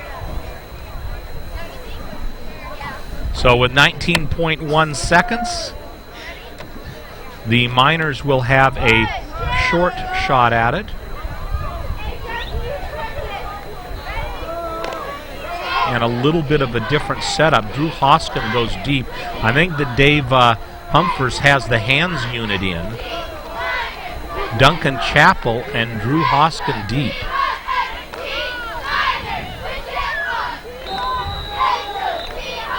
No, he doesn't have the hands unit in.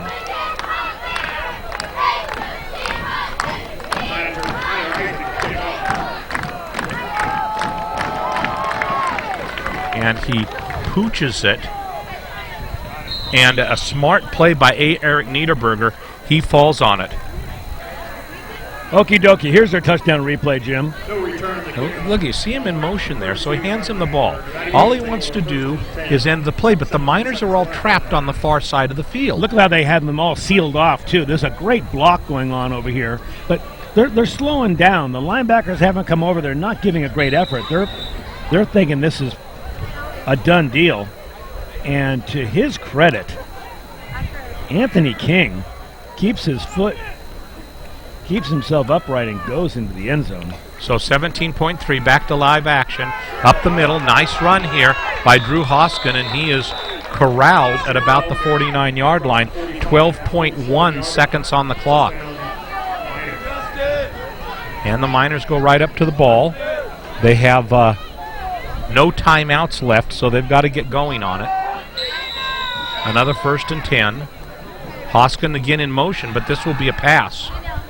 And now it'll be a run, and he's looking to get out of bounds, and he does with 3.3 seconds to play in this first half. They are in Wildcats territory at the 45, so I guess this is a wing and a prayer on this one. Yeah, we'll just throw it up there. You got to know that the defense will be in the end zone. They're going to try to avoid those long passes they've had so much success with.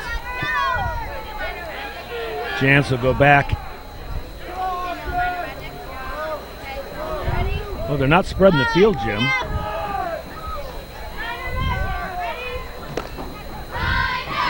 And Niederberger was in motion. He stays in the backfield, and now Jantz is going to run, but he's got a long ways to go. Cutting back inside, but corralled and taken down just outside the 10-yard line at about the 12, and that will be the last play of the first half. And they're standing and applauding their NU Miners as they leave the field. Excellent half of football. And at halftime, Nevada Union leads 28-14. Strong first half by Nevada Union. I mean, the one thing that they did wrong was kind of a lapse of attention on that one play. I think that's a well phrased. They lost their concentration. They thought it was over. They thought they were just going to take it into the house, and it cost them 8 points. It sure did. Nevada Union having a very strong first half, both offensively and defensively. I thought the offense looked exemplary. I couldn't agree with you more. And we're getting strong defensive play by the NU defensive backfield too. They're holding their outside lanes and really not allowing much. And so the Miners just take up shop for halftime down in the end zone on the far side of the field. The players rest up and the different units are together so that the coaches can address them. Nevada Union's game plan pretty good so far. I couldn't agree with you more. Let's do a little recap, Jim. So NU takes the ball, and in their first possession, marches down the field basically at will, going left, going right, and a couple of excellent runs by Brogan Jansen, a couple of pass plays, scores, immediately kicks the ball off on an onside kick and recovers. So another series of plays, which they were stopped. But then they punt the ball down and pin back the Wildcats on their 1 yard line, which results also in good field position, which results in the next score. So if you think about it, the whole first quarter was all NU and barely allowing the Wildcat offense to even get on the field. And yet at halftime, the Miners only lead by 2 scores, 2 possessions. You know, it would be similar to a team coming out late in a basketball game and hitting 2 or 3 three-point shots to kind of catch up. Yeah. The 14-point score, 28-14 score, really doesn't show how dominant NU was in this first half of football. Well, nonetheless, 14-point lead for Nevada Union going into halftime. Hard to say that we can be so critical as to feel a lack of pleasure that they only lead by 2 touchdowns. But for Nevada Union, it will be an interesting second half after a very positive first half. We'd like to remind you that you're watching exclusive coverage of Nevada Union Miner football on the Touchdown Productions Sports Network. The Painter family has been taking care of feeding Nevada County families since 1959, and in October will celebrate 50 years of service to you. At both locations of SPD, you'll always find USDA choice beef and a full-service meat department, a complete deli section, produce department, post office, and everything else that makes SPD so special. SPD Markets, hometown proud, where your neighbors shop. BNC is your neighborhood home and garden center for both builders and consumers. They carry everything you need. In their garden center, you'll find a complete nursery along with expert advice on trees, shrubs, perennials, and garden enhancements. They're open 7:30 to 6 Monday through Saturday and 8 to 5 on Sunday. So start right, start here at BNC True Value Home and Garden Center in the Fowler Center, Grass Valley. Gold and silver are more important as a part of your investment portfolio more now than ever before. There's inflationary pressures. China alone could push the gold price more than double from $1,000 to $2,000 an ounce. Hi, my name is Jason Hommel and welcome to the JH Mint. Here at the JH Mint we have all sorts of gold and silver. We have about 200 ounces of gold. We have about 20,000 ounces of silver or more in stock. We also assay or scrap gold jewelry and placer gold, and we will be here for all of your gold and silver investing needs Monday through Friday, 10 a.m. to 5 p.m. Your car or truck is an extension of your personality. Chuck Cavros knows this, so Top This delivers truck and auto attitude every day with in-store displays featuring thousands of products from WeatherGuard, DZ, bracket truck racks, along with a large selection of aftermarket performance products, all from the top manufacturers. So give your car or truck the attitude it deserves at Top This Truck and Auto Accessories. Mike Bratton is the neighbor you can count on for your most important insurance decisions, 24 hours a day. The first step begins with a phone call. Hi, I'm Mike Bratton, your good neighbor State Farm agent, and I look forward to hearing from you. Since 1984, my team and I have been educating clients and developing long-term relationships through personalized and professional guidance on their insurance programs. We will put you in the driver's seat and strive to enhance each encounter you have with us. Like a good neighbor, State Farm is there. And here we are at halftime, Nevada Union against Franklin, the big DVL matchup. The winner tonight goes into sole possession of first place in the Delta Valley League, so a lot is at stake tonight. In fact, Paul, a lot of people say that the winner of tonight's match really has the inroad for the DVL championship. And that may be very well true, Jim. Now, let me ask you this. You see NU play week after week. How would you characterize this half? Was this a pretty normal half for NU? I think that it was a commanding first half on everywhere except for the scoreboard. And that you might say, well, wait a minute, how can you find fault with 4 touchdowns, 28 points? Well, you can't offensively. They got the job done offensively.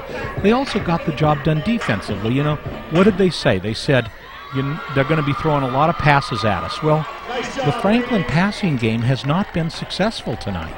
And so that's accomplished. What happened?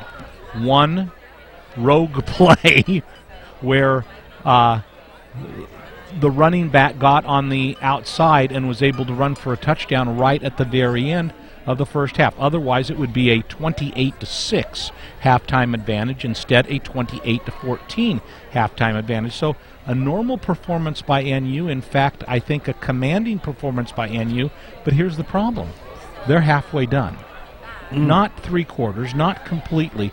There's a whole second half of football to be played. How well will Franklin make the necessary adjustments? And find those places that they can take advantage of this defense. They really haven't so far yet. You got to remember, NU has won every game this season with the exception of their loss to Rockland. That game they lost 36-41. They're scoring a lot of points every game. We talked about that at the beginning of the show, Jim. And 28 points. The question I have for you is 28 points an average amount of points that they would score in a half of football, or would you expect to see this many points scored? Miners have scored a good number of points so far this season in almost every game. You know, and you take a look at that game where they lost to Rockland 41-36. You know, Paul, you say to yourself, if we score 36 points, we should be fine. You're going to win most football games but if you score 36 36 points. They came back points. and had a huge fourth quarter in that when they dug themselves a hole. It was an early season game. The pass defense did not perform well, and ever since then, the team has worked very very hard on the pass defense. And the following week they played Roseville. Well, of course, Roseville, a good team, came out with the same passing scheme. And what happened? The Miners were able to do a very good job. Since then, I had an opportunity to talk with Coach Keith before the game. He said, you have no idea how hard we've worked on the pass defense. This is going to be a barometer tonight. We're going to really be able to see how well we've done as far as adjustments are concerned. You know, if you take a look at McIntyre for Franklin, all night long he's had to look at his secondary receivers, his tertiary receivers. He's been sacked a number of times. He's been hurried several times. The passing game has not been very good. Now, is that because the Miners have really made the adjustments? I think they have. I think that the second half is going to be very interesting.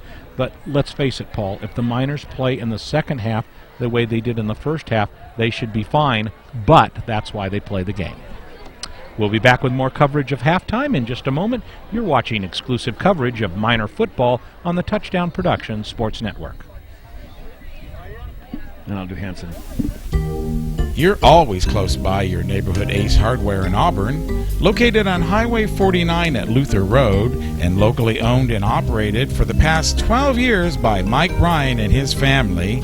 Neighborhood Ace has teamed up with the buying power of Ace Hardware to bring you the largest selection of products for your home and business. And at Neighborhood Ace, they're always ready to talk about the latest Hillman victory at Neighborhood Ace Hardware. Purchasing a used car is better for the environment than buying a new one. That's right, the energy it takes to create a new automobile versus one already built is substantial. So when you choose a used vehicle from Keith Kerwin and Todd Slover, you're helping the environment by consuming less energy. At Pioneer Motors, every car is handpicked, Carfax checked, inspected, and detailed.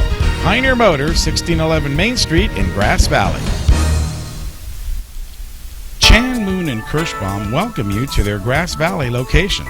Using OptiMap technology, Chan, Moon, and Kirschbaum offer complete eye examinations and can treat any eye condition.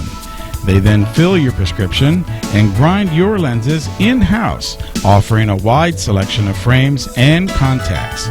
Chan, Moon, and Kirschbaum, protecting your most precious gift of sight. 360 Sierra College Drive, Grass Valley. Walker's Office Supplies. Mike Anderson and his family at Walker's Office Supplies specialize in ways to make your business and home become more efficient. They carry thousands of products, from printering to pencils.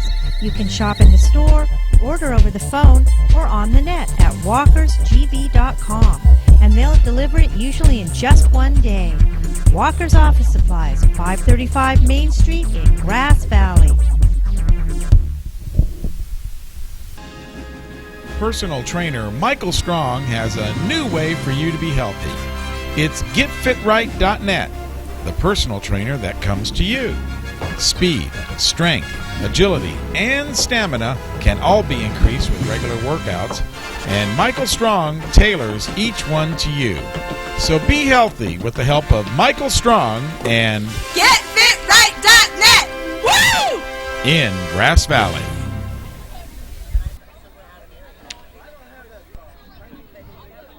And by Hanson Brothers Enterprises, Hanson Brothers knows the requirements for a beautiful home. It all begins with a good foundation.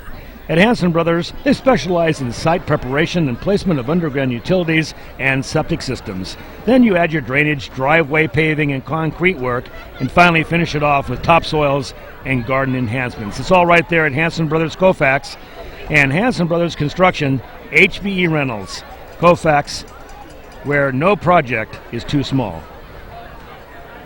Quail Ridge Senior Living, located in the heart of Grass Valley, Quail Ridge offers many different living arrangements, including independent living, assisted living, as well as Alzheimer's and dementia care. Quail Ridge has studios along with 1 and 2 bedroom apartments, each with kitchenettes and private baths. 10 independently retirement cottages also feature full kitchens and 1 and 2 bedroom floor plans. Their large lobby also provides an attractive setting for socializing with family and friends. Life is good at Quail Ridge Senior Living. And by Touchdown Productions, celebrating its 13th season of local sports television.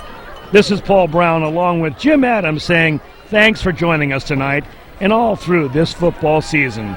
Be sure to stay with us after the game when we announce the Bill Slade & Sons Trucking Player of the Game Award, created by Award Innovations. Jim and myself will select the most deserving NU player and honor them with the Bill Slade & Sons Trucking Player of the Game plaque. So stay tuned for that right after the game here. That's the Bill Slade & Sons Player of the Game Award, created by Award Innovations, coming up immediately after this exclusive Touchdown Productions telecast. Well, it'll sure be interesting to see what the second half brings in the and there is Sean Kashevsky on the lift, taking a little breather before the second half. That must be one hefty lift, I'll tell you. Get him up that high there. There you go. And you know, I think that Duncan Chappell's had a great game tonight. You know, we're only at halftime, but Duncan Chappell has played well. Brogan Chance has had a great game too. Dan Pitanato, we've said his name an awful lot tonight. You know, it's easy on the player of the game award to focus on a quarterback or focus on the halfback that you call a lot, but I like to look at the interior line sometimes. I like to look at the defense, and right now, it's a toss-up. There's a number of players we could call. And that's why they play 2 halves, so we'll figure it out in the second half.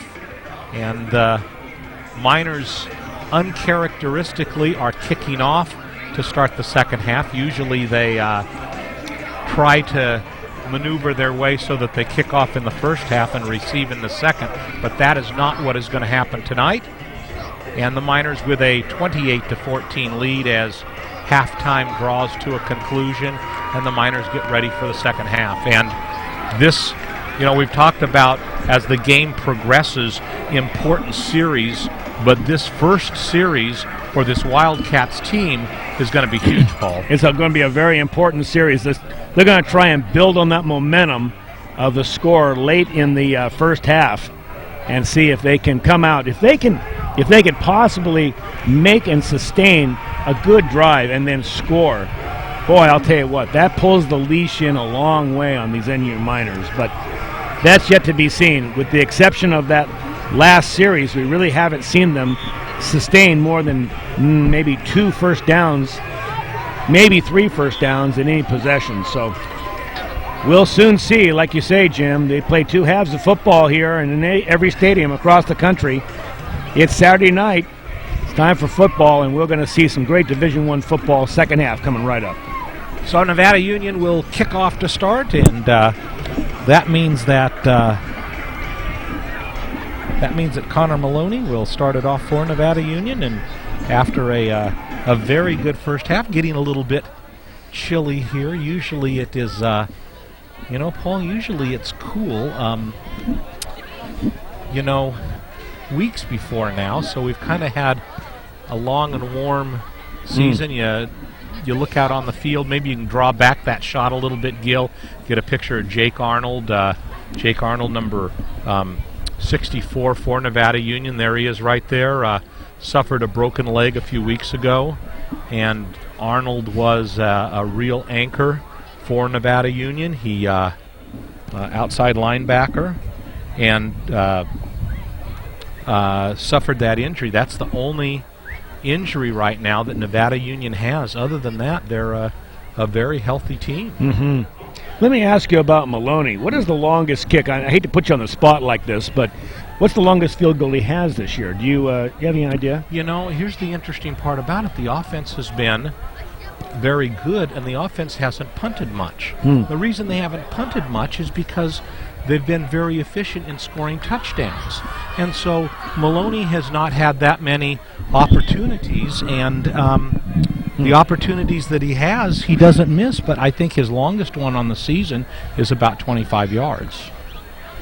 But Humphreys has said throughout, Dave Humphreys has said, if we're at 50 yards or less, I have no trouble with Connor Maloney trying to put it through the uprights. He says, number one, he kicks it very deep, but number two, he's very accurate. Mm-hmm. So a real weapon they have for in their Nevada. arsenal. And furthermore, Paul, I wouldn't be surprised if next season we see Connor playing at some type of college level. So it will be interesting to see how it plays out. Connor, a real student of the game, in that he went to several kicking camps over the summer so that he could hone his game even more, and he came out at a somewhat different level to start this season. Well, to have that kicking game to call on, especially as you go into the playoffs, is certainly a benefit to Coach Humphreys. He'll call on him certainly if he's needed. Now the captains go out to the middle of the field. And Espinoza and Jantz, Zach Vallejo, Connor Scott, all captains for Nevada Union tonight. And they will simply affirm that Nevada Union will be kicking off. And there is a little bit of a breeze blowing tonight. And so that might affect the kicking game a little bit. Paul, I don't know. I guess I'm the senior member of the crew because Gil has an electric blanket here for me. I know, isn't that nice? I hope it doesn't lull me to sleep. I got your back if it does. I'm not. I bring my own chair and blanket now here. I got my binky with me here tonight. If he had put it out here in a driving rainstorm, I would have worried a little bit. I would have thought, what is Gil doing to me? This is Jim Adams with his final broadcast. So we're just about ready to get this second half underway. Miners leading by 2 touchdowns. And I think all of the elements are there for us to have a pretty exciting second half, Paul. Back for the Wildcats. We've got Kenny Hunt. And if he gets a chance to return the ball. And Curtis Sherry, number 10. And so here we go. High and deep will come down at the 2. And this is Hunt. And he is hit and goes down at about the 28-yard line. Good return for Hunt. Quick game back past the 20, but hit the brick wall there, like you said, at about the 28-yard line. So let's see if the Wildcats... Wow, here we go. Yeah, let's see if they can put some first downs together here, establish some kind of a ground game, or let's see what they come out with at Coach Johnson. McIntyre with Darnell Miller to his right, along with Jory Rucker and Devin Desjardins. 3 wideouts here on this side, and he throws instead over to the left side, and a nice gain to start off the second half. That's Kenny Hunt taking it in the flats. I guess if your players are going to be slow in developing, let's throw it out in the flats and see if he can make something happen. Well, he had all of the defensive focus over on this side of the field, and then what did he do? He threw it over to the other side. So a 1st and 10, their first play from scrimmage here in the second half. A very positive one for Franklin.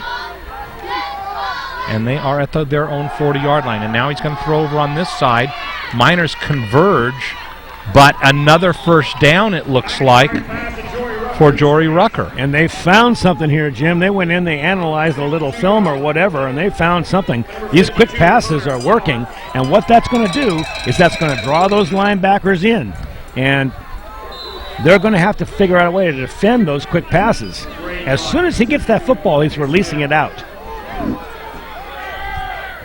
So 2 plays, 2 first downs for the Wildcats.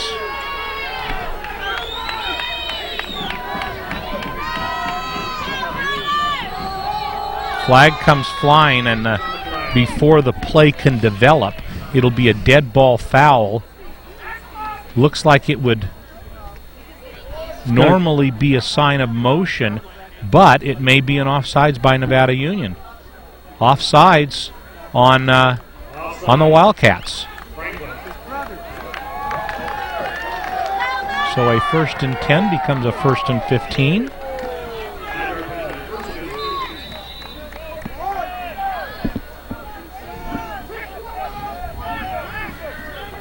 Interesting way the Wildcats bring their plays in.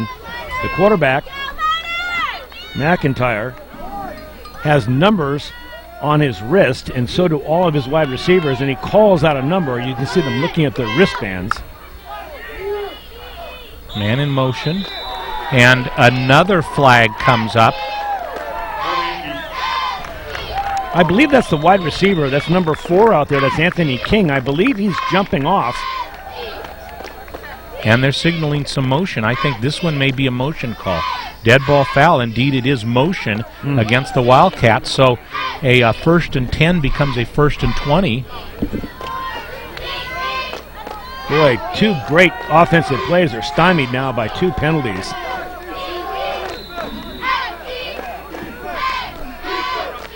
And so McIntyre yelling out numbers. 2 wideouts near side, 2 wideouts far side. And this will be a screen over here. Same type of play, and it works for about a 5-yard gain. Niederberger pushes the receiver out of bounds, and that'll bring up a 2nd down and 15. Franklin going back to the plays that have been working early. A quick pass out into the flats. That play generally is successful if you've got a wide receiver that can block for you and break you free.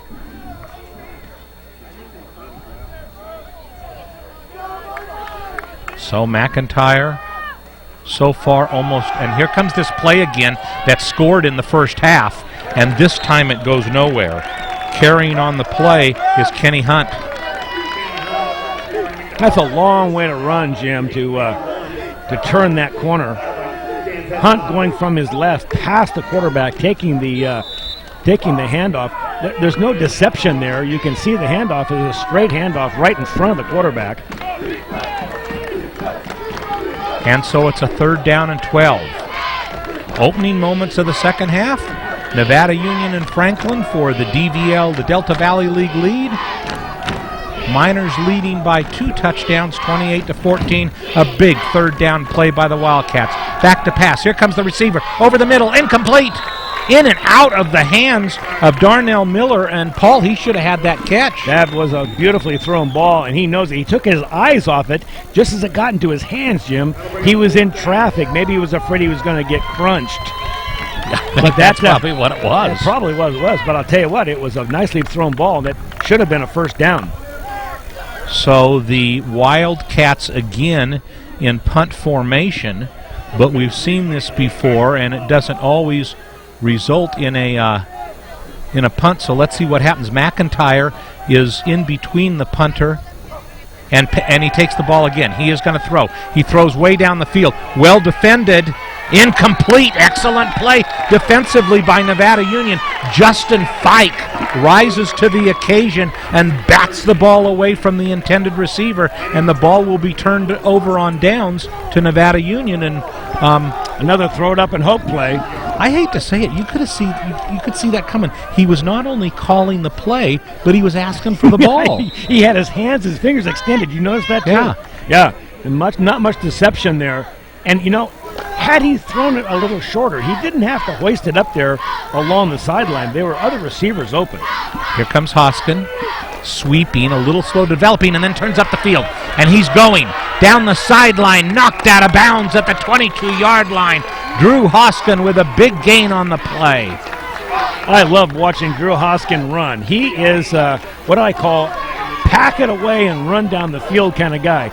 Great speed and deception, but about the time you think you got him. But a flag on the field. Uh-oh. And I think this is going to be against Nevada Union, and I think they're going to call a hold.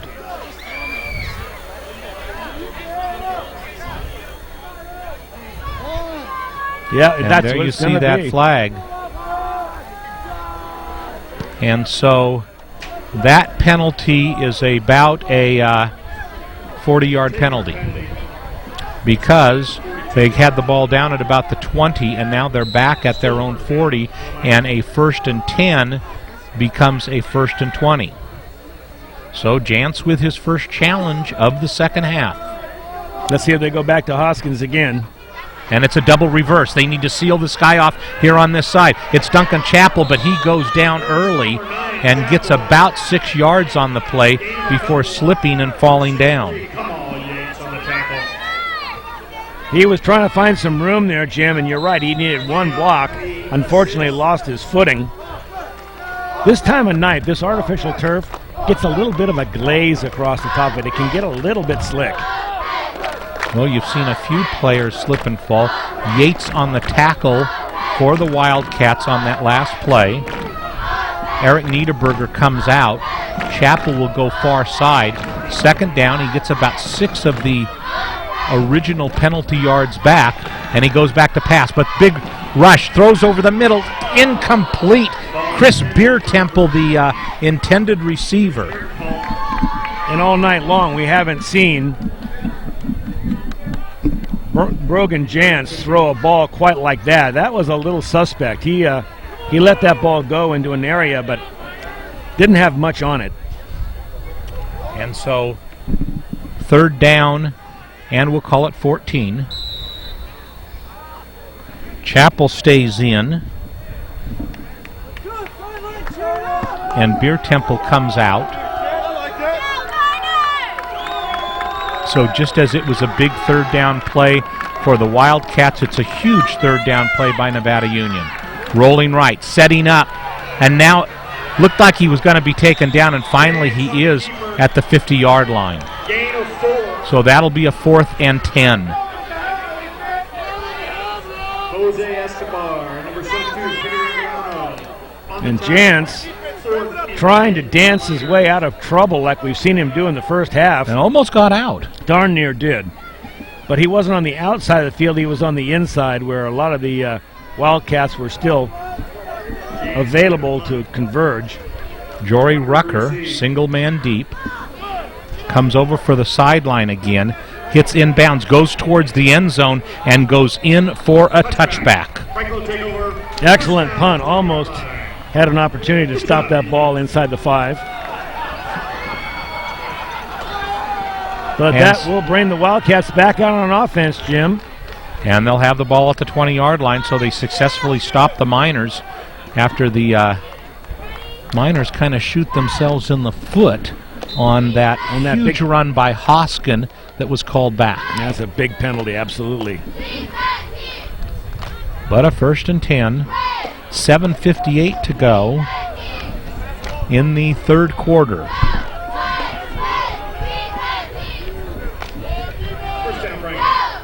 McIntyre has a man in motion, and instead he's going to take it himself.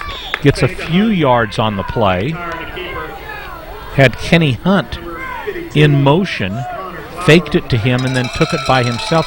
Connor Clower on the tackle for the Miners. That gets 4 yards. I like that play. I think they should go to that more often. That quick hitter by McIntosh, finding a little crease and getting 4 yards. So a 2nd and 6. Again, Hunt is in motion and now steps back and takes the draw himself and doesn't get much. Gets to about the 26 where it will be a 3rd down and 4. And that was a good stop in there. Jim, he was just an eyelash away from breaking that thing loose. It looks like that's number 59. 3rd 4. Is that Chad Knight out there? It was Chad Knight making the stop. So another big 3rd down play. McIntyre again back in the shotgun. Hunt again in motion. Does the same thing. And now he's going to throw over on this side. And it is complete. And I believe he stretches for a 1st down. And he does. He gets to about the 31. That was Desjardins. He went out and came back for that ball. Knew exactly where that marker was. Good presence of mind by Desjardins.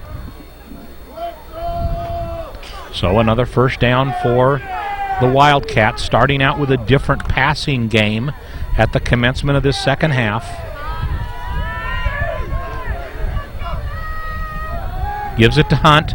Oh, gets around Eric Niederberger, had a chance at him, and then he's taken out of bounds. In fact, I think maybe he lost a yard on the play. However, Niederberger had a chance to make it about a 7-yard loss. They keep trying that play again. He runs halfway across the field before he can turn up. And it hasn't resulted in much. I guess they did get 1 touchdown on it. Yeah. They got that one. Brogan Jantz comes in defensively for the Miners.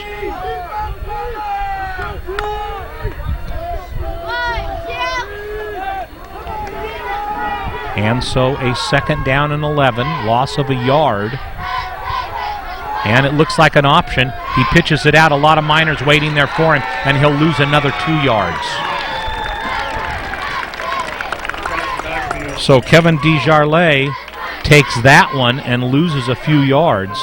Miners talking to him, having a few words with him was Bodie Weiniger, along with Dan Pettinato. And that makes for a 3rd down and 13. So another huge play here for Nevada Union. And again, I've got to say, I don't know that I agree with Mike Johnson's play call. The last 2 plays, it's put them in a hole now. Now it's 3rd and long. These plays just aren't developing. And a lot of movement beforehand. That's going to take them back another 5 yards and make it 3rd and 18.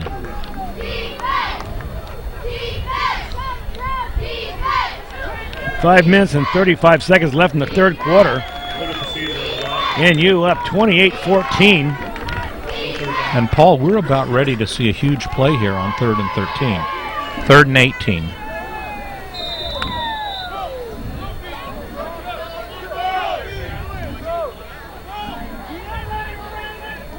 Well, let's see if they try that spot pass again in the flats. That has been working, but you would think that Coach Humphreys had that one smelled out. Timeout for the Wildcats. I guess, Paul, that they recognize the importance of this play. Yeah, I couldn't agree with you more, Jim, because we certainly, even if they have to punt the ball, say, from this position, we're looking at great field position again.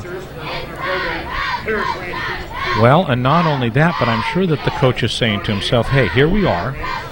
We've got a 3rd and long. If we turn the ball back over again, this NU offense is pretty hard to stop. They score another touchdown. By the end of the 3rd quarter, you go into the 4th quarter with a 21-point deficit, you're going to, the odds are against you. You're climbing uphill. A huge play right here for them in that had it not been for the holding call against Nevada Union in their last sequence, they would have really been in business deep.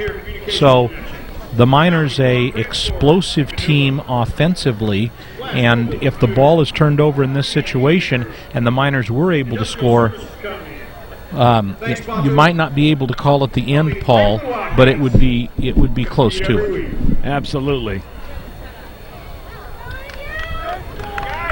So here it is, 3rd down and 18. 3rd and 17. Ball is at the 25-yard line. McIntyre's biggest play of the game. Single man in motion, has the blocking, throws long, and it's intercepted. Picked off. Heading down the sideline. Touchdown, Miners! Justin Fike coming up with a big interception right down the sideline, showing his speed. And Fike gambled a little on that one. He cut right in front of the receiver and then took the ball for pay dirt. Ball had a little bit of air under it, Jim. It was a little bit high thrown. There was a receiver that looked like he was in position to make the catch, but Fike darts in front of it and then takes it to the house. Boy, what a big play that is. Spotted, kicked, and good. Maloney 5 for 5 on the night in extra points. So a look at the scoreboard, Paul. With 5:13 to go in the 3rd quarter, Nevada Union lengthens their lead to 35-14. Huge play. You called it, Jim. You said this is a big play. It was a big play from the standpoint that they needed a first down. We never would have suspected, though. And let's take a look at that. Here it is. From field level, and you can see the ball's got a little air under it. He waits, he looks at his receiver continuously, so there was no doubt of where he wanted to go. But look at the white jerseys out there, Jim. Well, and look at Fike just jump right into the play and grabs the ball, and then look at him move. Hey, I'll tell you what, he had some speed going on. He could smell it. There's Kenny. And he reaches out there. Well, I'll tell you what, you got to love it. He wanted that so bad.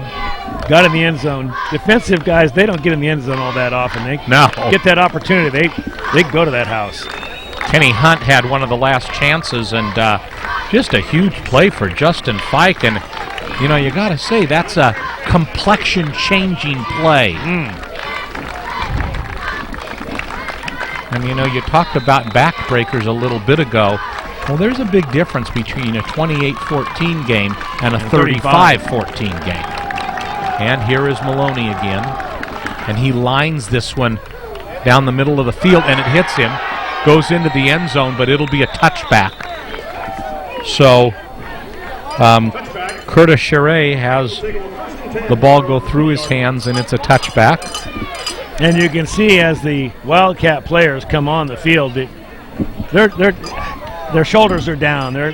They know they have had their any energy, any emotion that they had going in their favor now has pretty much been taken out of them.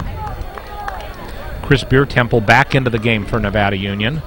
And Justin Fike defending far side. He's got to be feeling pretty good right now. McIntyre with his work cut out for him. Hunt directly behind him. Man in motion. And there was some motion there before the play came off, but I think Hunt had the ball.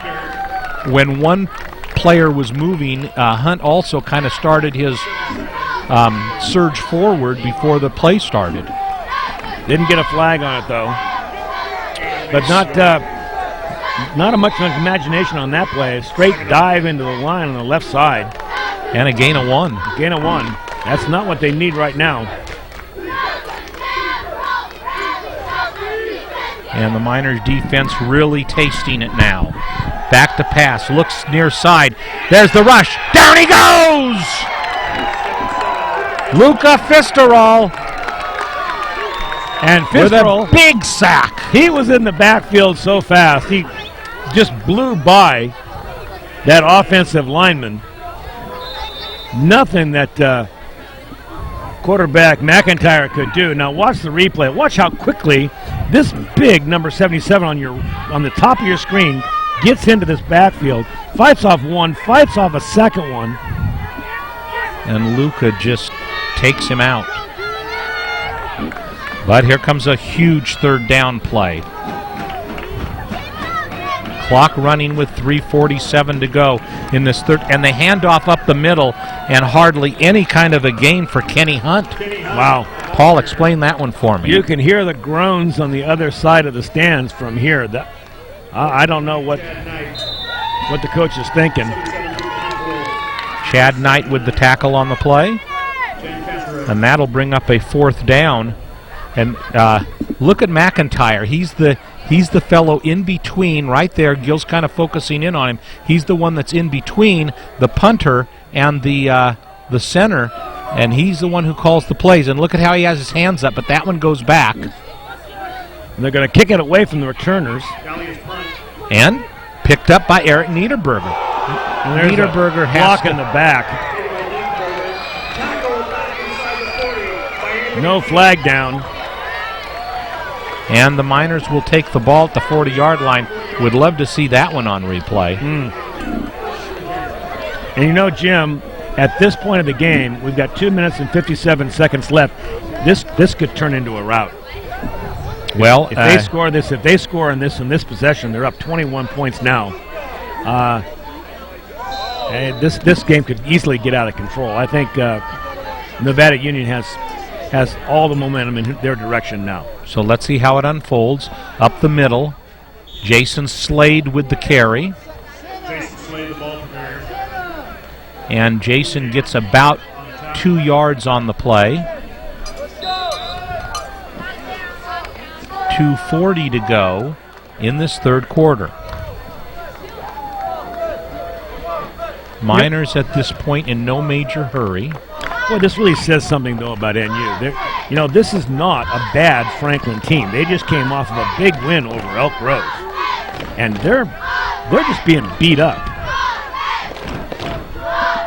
Niederberger in motion, and this is going to be an option, but Jantz is going to take it, and he's going to bull his way past midfield and into Franklin territory for a first down.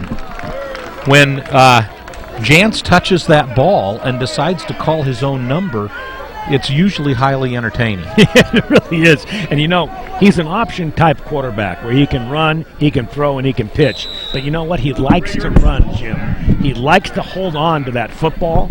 And so a lot of times those kind of quarterbacks, they're more inclined to tuck it in and just go for it. So another 1st and 10. Slade this time, good gain, grinds it down inside the 45. Haven't heard as much from Jason as we normally do. But like you said, grinding out 5 yards, getting 6, getting a first down. And it keeps that clock going. And completely controlling this football game at this point. So a 2nd down and 4, nice gain of 6. Again, Slade in the backfield.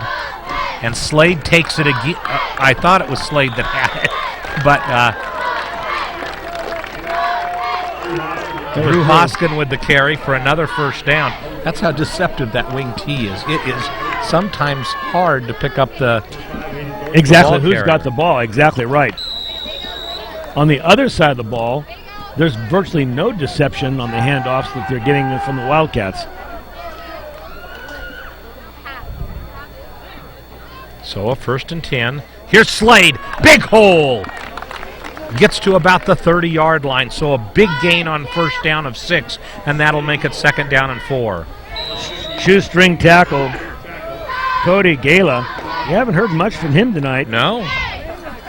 But he definitely pulls him down.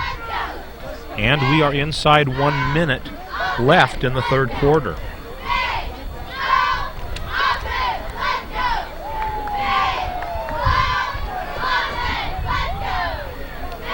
Slade again in the backfield. But Hoskin is going to take it on a sweep.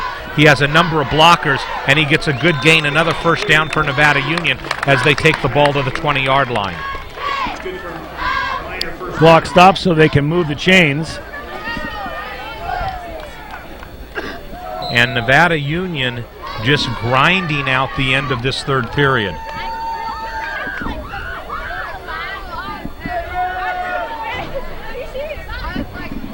Coming into the game is Jason Hebert.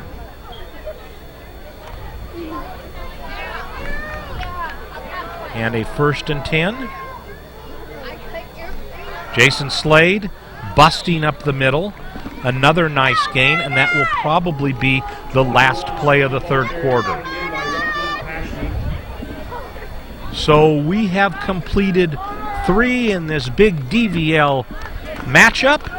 And Nevada Union on the positive side at the end of 3 and driving 35-14.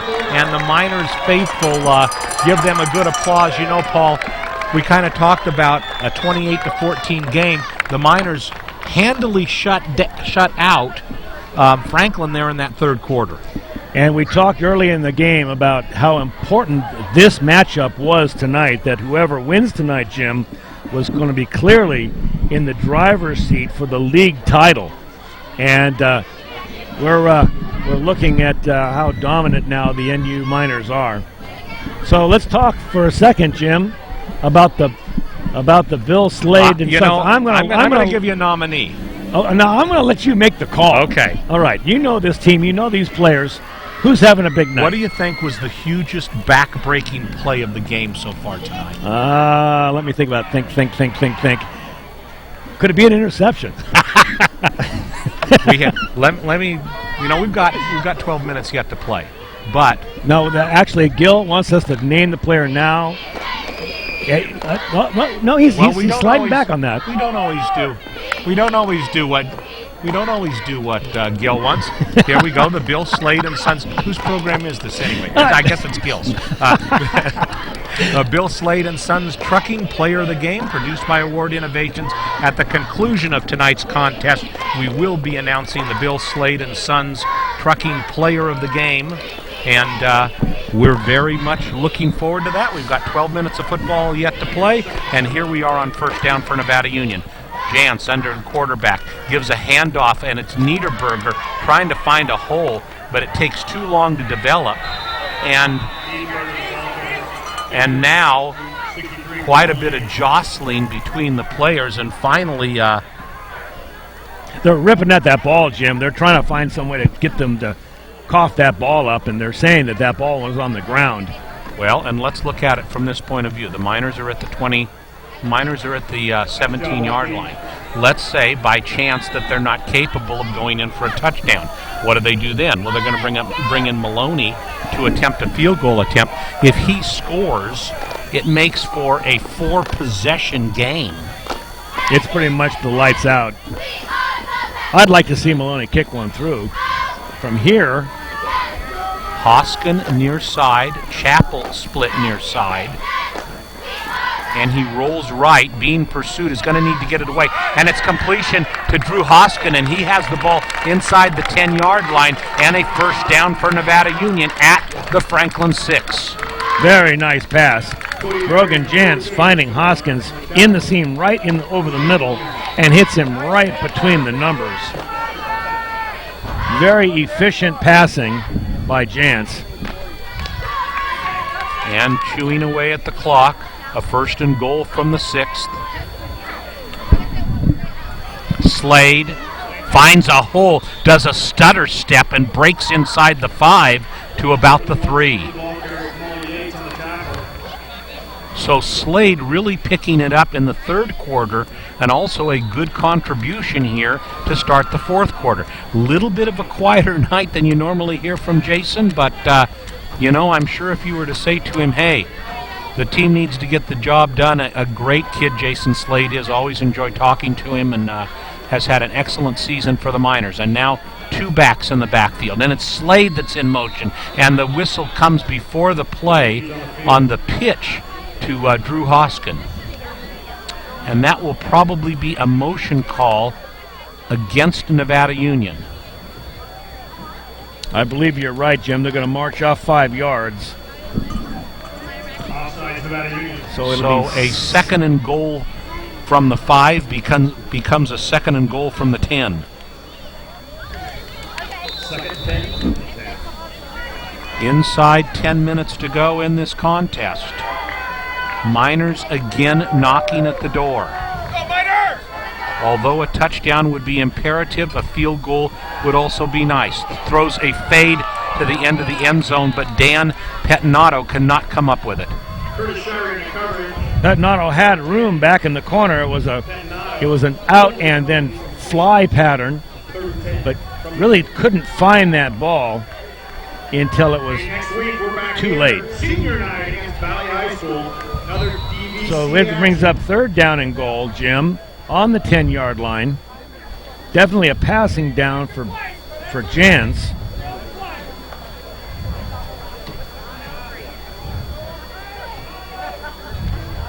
Slade stays into block. Big wreck. Breaks up the middle. Fakes it. 5. Touchdown Miners! Brogan Jans calls his own number on a play that was not going to work offensively, and he makes his way to the end zone. There he is, Brogan Jansen. How do you defend that? My goodness. Paul, no surprise. Yeah, this guy has moves that most halfbacks don't have.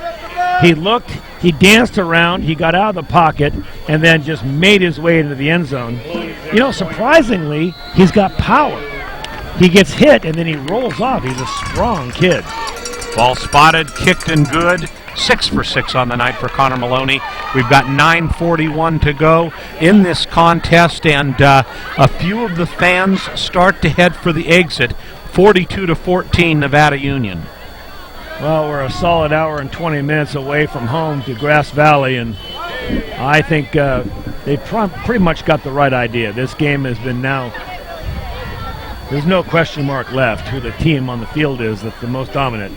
Here's the replay, Jim. I mean, Jans is watch. This is so much fun to watch. Okay, I mean, he's like a ballet dancer. 1-2 guys slips right through them. He might as well have grease on him. Then he looks like he's going to pass, fakes the pass, and then just goes for it. And right there, has enough strength to get away from the tackler. And drives his way into the end zone. Never do get him down, do they? Well, if I have a vote in the player of the game, I like him. I was going to say. It's hard to beat. Brogan offensively has been a huge weapon tonight in almost every facet of the game.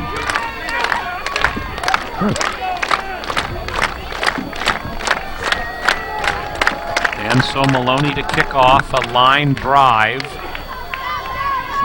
Taken at about the 10. He's got some room. And finally hits a number of minor players. Kenny Hunt with the carry there on the kickoff. And so with 9:35 to go in the contest, and Kenny Hunt is hurt. He might have a cramp. He's got his feet outstretched. You know, if you take a look at it from the Wildcats' point of view, the game started with so much promise for them. They thought, you know, here's an opportunity to take this DVL. We're coming off a great contest last week against Elk Grove. We've got some really good momentum. We feel that this Miners team is suspect defensively on the pass, but yet the Miners have really taken this game and put a stranglehold on it. They've just flat beat them up.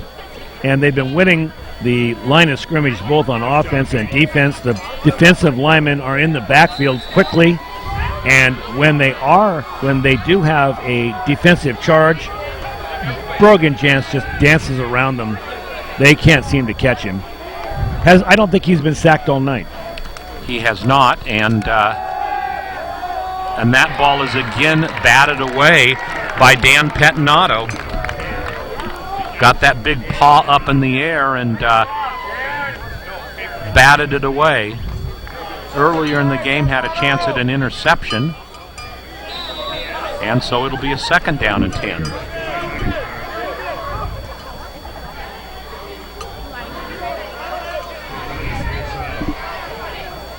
Connor Clower coming out for Nevada Union, and Brogan Jantz comes in defensively. Back to pass. Throws here near side. That's complete. And taken out of bounds by Justin Fike. Reception by Anthony King. And that should be a first down. And it is. 9:26 to go. You know, something I noticed that even with this kind of lead, I don't see Coach Humphers putting too many of his reserves in. I think he came into this game very cautious, and he knew that it was, going to be a game that they needed to dominate in and hopefully win, and of course he set himself up to do that, but he still may be pretty cautious to do too many substitutions. And here's that draw again up the middle. McIntyre with another first down. Nothing fancy about it, but McIntyre does seem to get some yards every time he runs that play. Straight up the middle, he runs right off of his right guard. I will give an award here at Franklin because they have about the most enthusiastic PA announcer that I've ever heard, in that you would think they scored a touchdown on almost every first down. He gets very excited, which I guess is a good thing. McIntyre back, 1st and 10, back to pass. Eric Niederberger came in, tried to get the tackle in the backfield, but instead it's a completion over on the far side for a gain of about 8. And that's another play. Now I realize they're way ahead, but the defense seems to be sleeping a little bit right now. There's definitely a letdown out there. They've stepped back a tad, but the clock running, and it'll be a 2nd down and 4.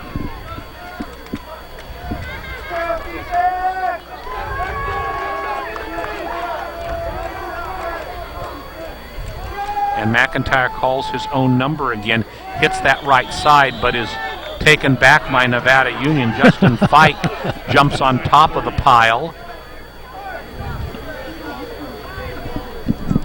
And that will make I believe that's pretty close to first down yardage. And it looks like they're going to call it 3rd down. Okay, 3rd and inches. Short. They're right on the 30-yard line, so they can get a pretty good eyeball about just how close they are. You know, the bad part about it is every time they run one of those offensive plays where they're running the ball, the clock continues to go. There's another first down, but at the conclusion of that play, once they respot the ball, the clock will begin again, and we're down to 7:35 to play. Zach Vallejo on the tackle. Wildcat first down.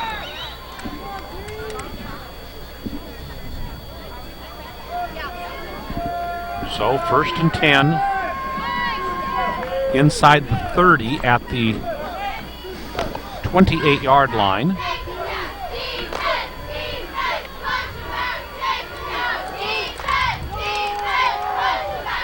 And calls his own number again, breaks into the open, and is taken down at the 10-yard line. Great deception that time. McIntyre faking to Kinney to the left, and everybody bid on it, and then goes around the right-hand side. It was one of the best plays they've had all night. Juan Espinoza with the carry. Espinoza having a tremendous season for Nevada Union.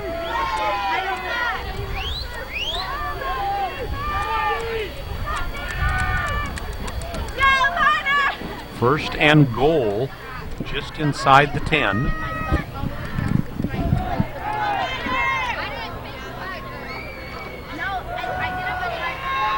Gives it to Kenny Hunt. Hunt just burrowing his way right up the middle. 38, Zach Vallejo on the tackle. But 6.5 minutes to go.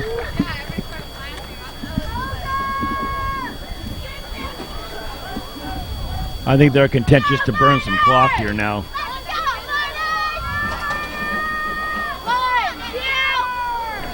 So a 2nd and goal from the 8. Throws over the middle, incomplete, poorly thrown ball. In his intended receiver was AJH. That's A-T-Y-C-H, pronounced H. So the clock has stopped with 6 minutes, 8 seconds to go. 3rd and 8. And they'll have to take 2 shots at the end zone.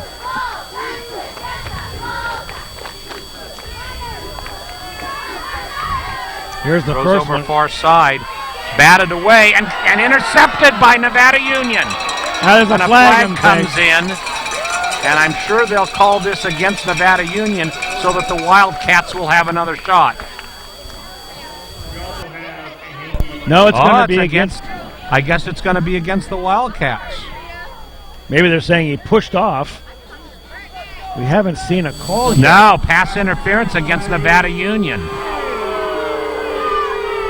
That's a strange call. I'd like to see that again. It seemed like the ball was a jump ball, and once the ball's batted up into the air, then, it's a matter of just tackling.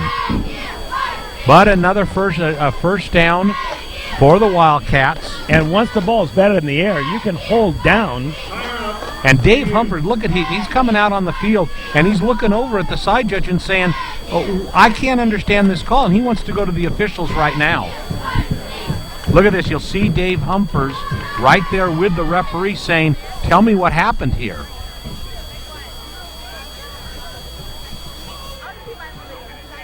Dan Pettinato walking off the field. And so and there he is talking with the side judge and the back judge and saying, "Guys, explain this one to me." That shows you the intensity of Coach Humphers. I mean, he's ahead 42-14. It's a marginal call. You got to admit, Jim. I mean, from this distance, we couldn't see anything happening out there. It looks like a mercy call. And I have to say this from Dave Humphers. You don't see Dave Humphers come out on the field like this. He's got to be saying to himself, why? He's saying, why is this happening? Look at, he just about left, and then he went back and talked with him again. Dave, a well-respected man by the officials, and he goes to Juan Espinoza, and you can see there the incredulous look on Juan Espinoza's face, and Brock Krause also signaling on that, and it's kind of a mystery, but all it does is it produces a first down and goal from the 4-yard line, and Humphers is not quite done yet. He's back out there again. Nothing's going to change here.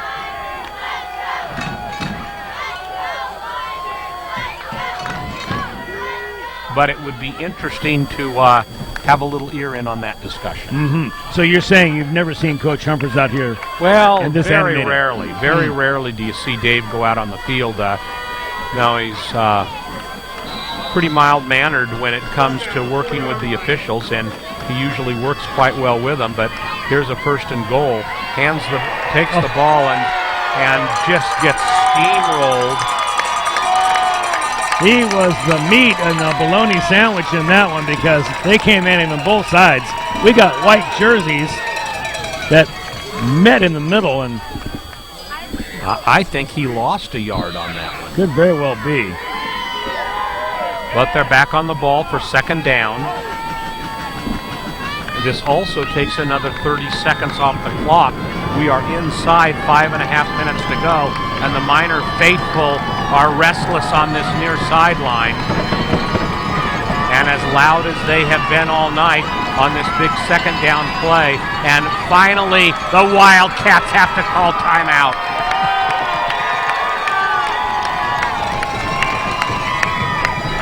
You gotta love the fans. And you look at the score there. Miners have scored in every quarter of this contest.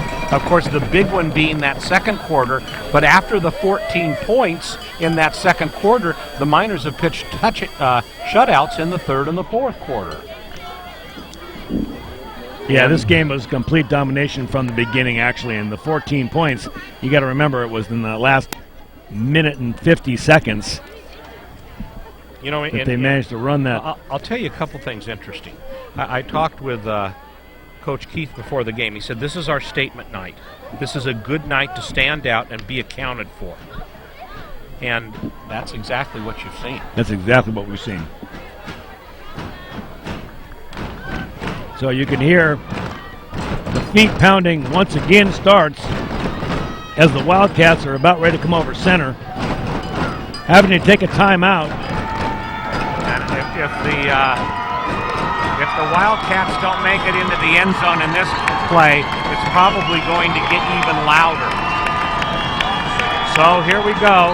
Second down and goal. Lost 3 yards. Now at the 7.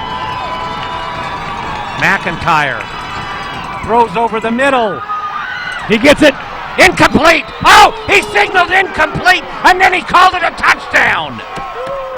Unbelievable. He signals it incomplete, and then in the next moment calls it a touchdown. Well, I guess one way or another, Paul, the Wildcats were destined to score on that drive. That ball was batted up in the air, Jim, and then he recovered the ball before he got out of the back of the end zone. I believe that is a good call. That was a touchdown, but he called it incomplete because the ball went right up in the air. Well, and let's take a look. Gil, do we have that one on replay? Oh, well, good. We get a chance to take another look at this. But now watch. The ball goes batted up in the air. And you're right. They do wave it off as an incomplete pass.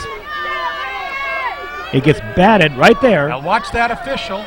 And let's see if he comes down in bounds with it. And here's the ball, and it's under control. I think he's on the line. Oh, no, it's the white line. Yeah. He catches it. It is a touchdown. Sure enough. But why would he call it an incompletion first? Well, it was also the same official over there that called that pass interference. I guess one way or another, he was going to get them in for that 6 points. So the Miners' lead is cut in half, and that's one way to sound a little threatening, but when you know that half is 42-21, then you feel a little bit better about it. Watch, you'd have to think that this would be an onside kick, and sure enough, Coach Humphers has the hands team right there. Eric Niederberger, Drew Hoskin, Juan Espinoza, looks like even Jason Slade. And so, if the Miners can recover this, there's only 5:12 to play in the game.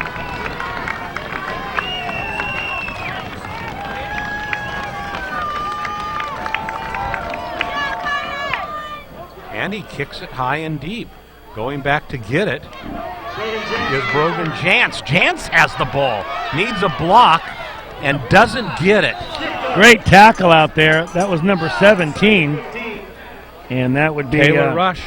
Taylor Rush gets out there and brings Jantz down. That's something we haven't seen all night. But Jantz was heading for the sideline, was looking for a little daylight, and one tackler in his way and couldn't elude him.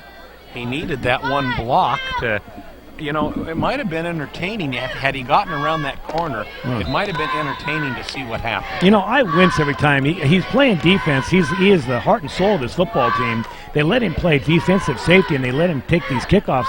You got to wonder. Big gain. Why? Jason Slade breaks away. Running. Tackled at the 40-yard line of the Wildcats. And now they're on their feet. That's what Coach Humphers wanted. We've been watching for Slade to have a big carry all night, and he didn't disappoint. There's a good shot of Jason right next to Drew Hoskin. Boy, Slade got right up the middle. Slade found daylight and just basically outran everybody. And this offensive line has done a great job all night, Paul. They certainly have. You see Cody Long there, number 65. Cody suffered a concussion a few weeks ago, back to 100%, and so now a 1st and 10.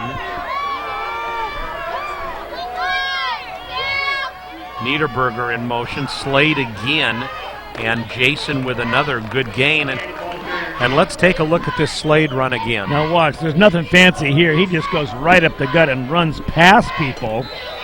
Here it is. And now look at the blocking on the interior line. Bang, number 57 makes the key block. And watch Slade split these two guys and just run by them. See ya. And look at that speed as he breaks away from Anthony King. King finally gets him and takes him down.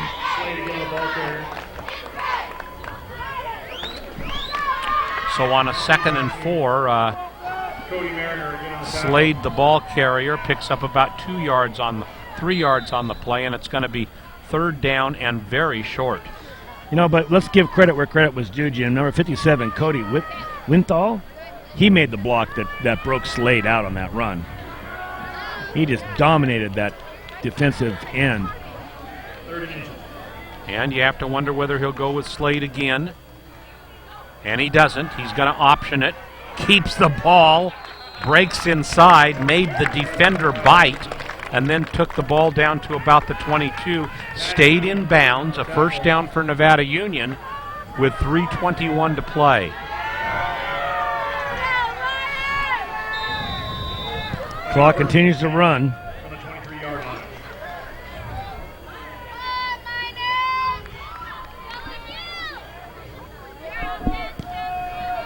And the Miners content just to slow it down at this point.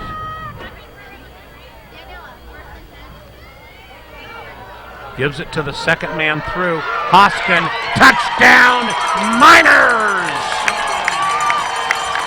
Drew Hoskin breaks it right up the middle.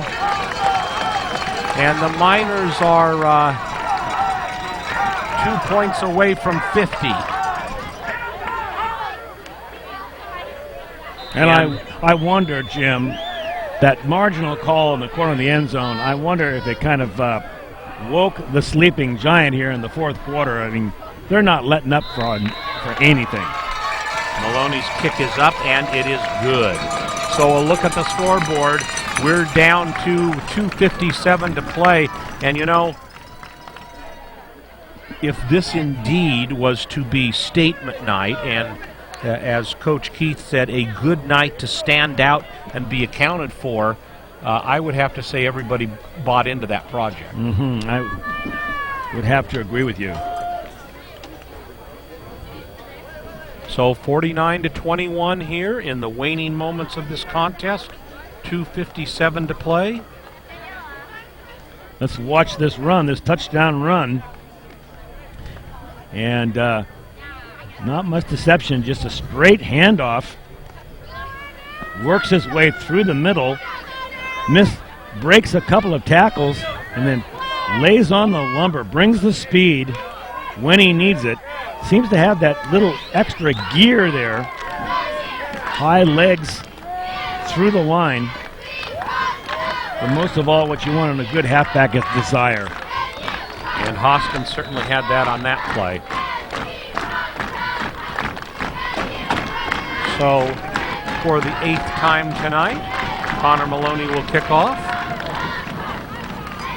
Sends that one down the middle, picked up by an up man. And KJ Atch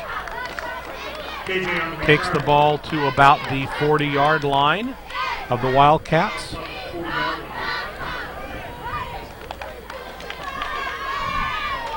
And the Miners bring in a little bit of a different defensive team, allowing, I see Devin Grimes coming on in. Fike stays in the game. Juan Espinoza stays in the game. And so a 1st and 10. Hunt again in motion, takes the ball, starts to turn it upfield, breaks away. He's gone. And he breaking down the sideline. Touchdown, Wildcats. What happened there? It looked like a play that was going nowhere. He made that was very similar to the play that they scored on right before the end of the half. Well, it looked similar. Maybe they didn't have the same defensive team in that they have throughout the course of tonight, but the lead goes to 49-27. And with 2:39 to play, they will attempt the extra point, and then we thought we'd see an onside kick last time, but he instead crazily kicked it deep. Spotted, kicked, and good. and it is good. So a look at the scoreboard with 2:39 to go in this contest. Nevada Union in leads by 21, 49 to 28.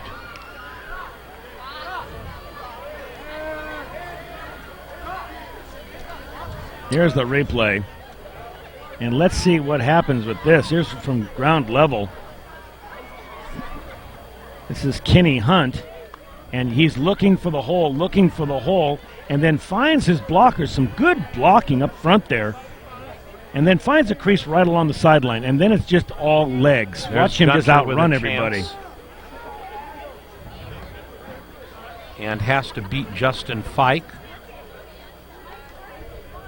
Takes Fike in and then out again, yep.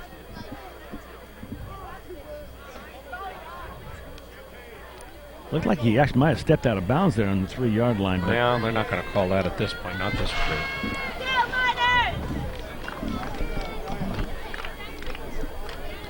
So Hoskin, Pettinato, Justin Fike, Chris Beertemple, part of the hands team of Nevada Union. And we'll see what happens this time. Does he do an onside kick? No, he drills it deep. And will be picked up by Jantz. Breaks through a couple of tacklers and then gets to the 20-yard line. All right, friend, it's time for you to pick a player of the game. 2:33 left in this game. I'm going to put I gotta say Brogan Jantz tonight. I mean, he has done everything offensively that the Miners needed of him. He's carried the ball on important plays. His passing was good. The running game was excellent. They had him in on defense. Yeah. Heck, he didn't bring the water in. They had him on defense, and they had him return 2 kickoffs. My goodness, I mean, he's my choice tonight, and he's also one of my favorite players to come watch. He is entertaining. And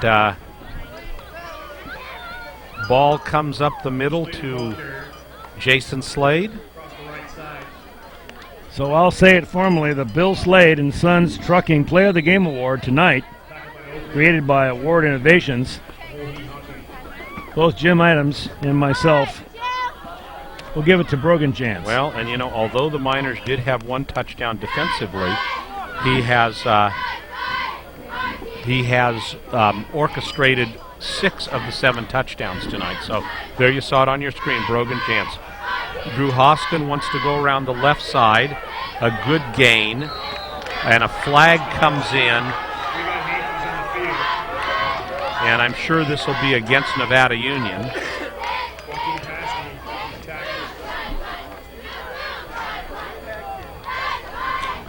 (10-4).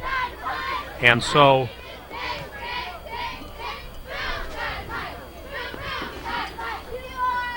they're going to have a little caucus in the middle of the field to decide what they're doing here. It's little bit of an interesting season for Nevada Union in this aspect. Oh no, what do you know? It's a Wildcats penalty. I was going to say a little bit of an interesting aspect for the Miners this year in that they sure haven't gotten any break from the officials in almost any of the contests, and you might be sitting at home saying easy for a Nevada Union-based broadcast team to say that, but it's just been that way. So here we go. Here comes Hoskin again. Big night by him, and he goes out of bounds at the 41-yard line of the Wildcats. 1:29 to play. And you kind of wonder whether they're gonna wind the clock at this point.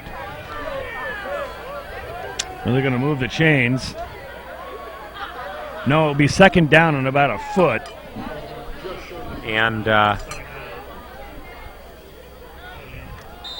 clock will not run. I got my gut. I'm thinking they're going to score again. You watch. They're eating up big chunks of yardage. Well, and they're still using some pretty creative plays. Yes, they are. And now Brogan points out something offensively. In motion, 2nd man through. Drew Hoskin, see if he can break it. Gets inside the 20 to almost the 10. The good counter play, going left and then bringing it back right. Hoskin's going into motion and then breaking it back. Getting the defense on their heels, Jim, and boy, that's a tough one to pick up even from up here. Hoskin, a wild man tonight. Drew with a big night offensively. So a 1st and 10. He goes over, looked like to talk to Eric Niederberger, and Niederberger goes in motion. He's going to take that ball. Needs to get a block or two and isn't going to get it, and is going to be taken down for a little bit of a loss. Oh, Drew Hoskin had the ball again. I'm sorry. I thought it was 15, not 5. No, he came over to Hoskins when he was set, like you said, and I think he just basically say, I'm giving it to you. And he came back across. Down to 35 seconds. This is over. They may run one more play. They may not. And Drew Hoskin comes out. I'd like to see them take a knee here. And I don't think they're going to. Huh. But they are going to hand the ball off. And I think that was Eric Niederberger. And that's your final play. So Nevada Union wins tonight 49-28 in convincing fashion. They take over sole possession of the Delta Valley League first place. We'll return for some final comments.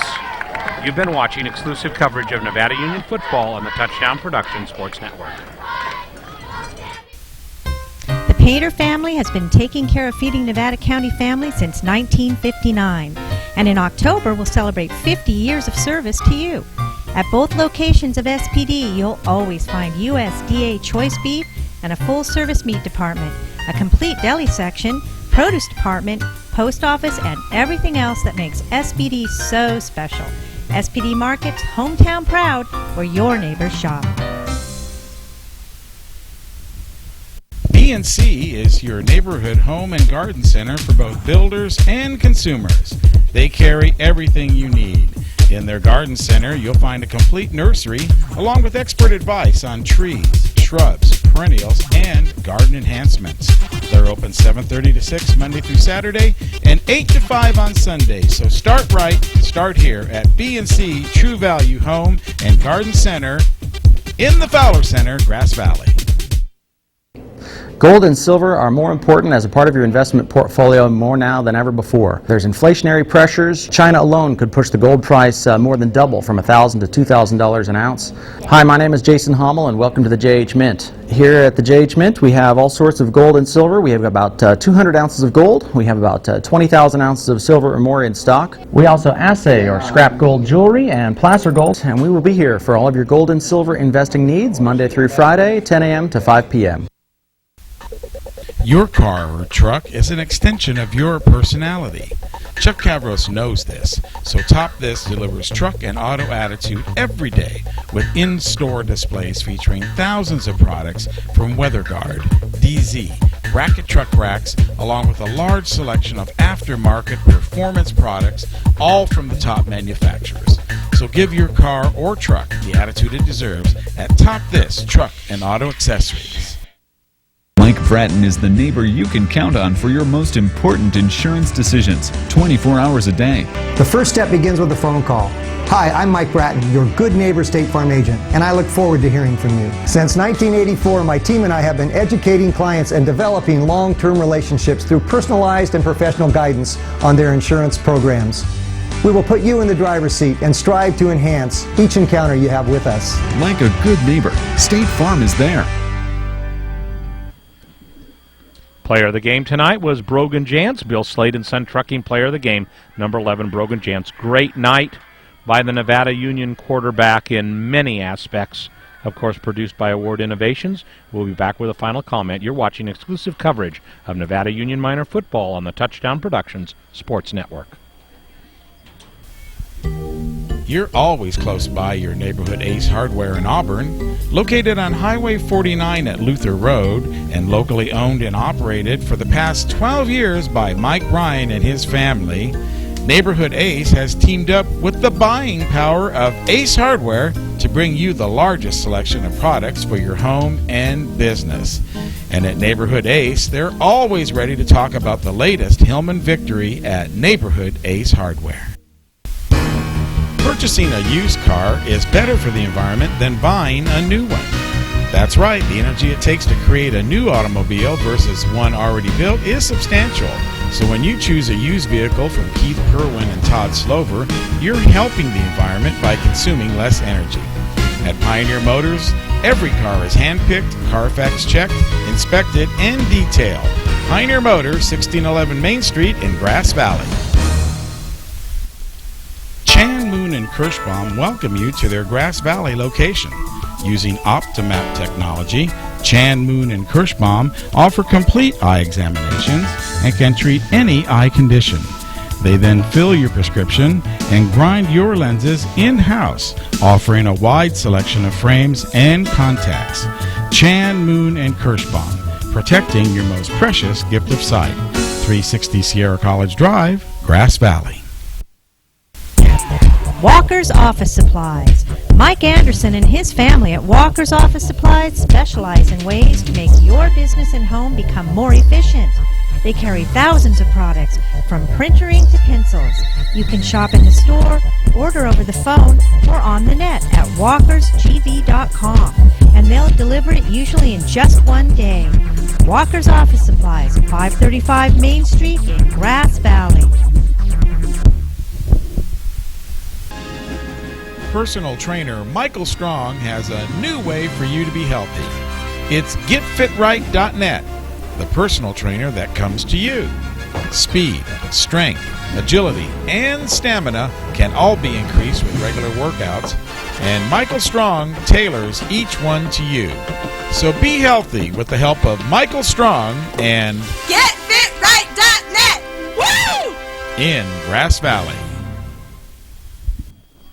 So the Miners prevail here tonight. You see the players streaming out. Join us next week. Again, we will have a NorCal Game of the Week doubleheader Saturday, 8 o'clock. Myself, Michael Strong, Nevada Union goes home to face the Laguna Creek Cardinals in DVL action. And then Paul, Sunday, tune in to Marty and Paul as we travel back down 49 to Lefevre Stadium as the Lefevre Stadium as the undefeated Placer Hillman take on the undefeated Lincoln Zebras. Huge Pioneer Valley League championship matchup. Final thoughts, Paul? I'll tell you, we came to see a fist fight, Jim. We saw a fist fight, and there was obviously a winner. This was something right out of the WWF, and I think that NU is going to take this championship right on home. So Nevada Union, again, a convincing win, a game that they worried a little bit about. It wasn't even as close as the score showed tonight. Nevada Union dominant, great performance, statement game. Almost every aspect of the game was solid. Our executive producer director tonight is Gilbert M. Dominguez. Remote coordinator, Sean Kashevsky. Titles and replay by Lynn Dominguez. Announcers tonight, myself and Paul Brown. Paul, glad to have you here tonight for a little D1 action. Can't tell you how much I enjoyed it, Jim. Thanks so much for having me. Camera operators, Chris Glass, Sean Kashevsky, Anthony Stewart. Office manager, Lynn Dominguez. Technical engineer, Paula Mikalski. Remote facilities brought to you by Commander 2 and Commander 2 Maintenance brought to you by Plaza Tire and Auto Service. Touchdown Sportswear, DK Institches, what's your sign? Player of the Game Award, Bill Slade and Sons Trucking, Award Innovations. Touchdown Accounting by Cinto Graciano LLP and Diane's Bookkeeping. Write us at gil@touchdownproductions.com. We always enjoy hearing from you. For Paul Brown, Gil Dominguez, the entire Touchdown Productions team, Jim Adams saying, thanks for joining us, and you have been watching exclusive coverage of Nevada Union football on the Touchdown Productions Sports Network. Good night, everybody.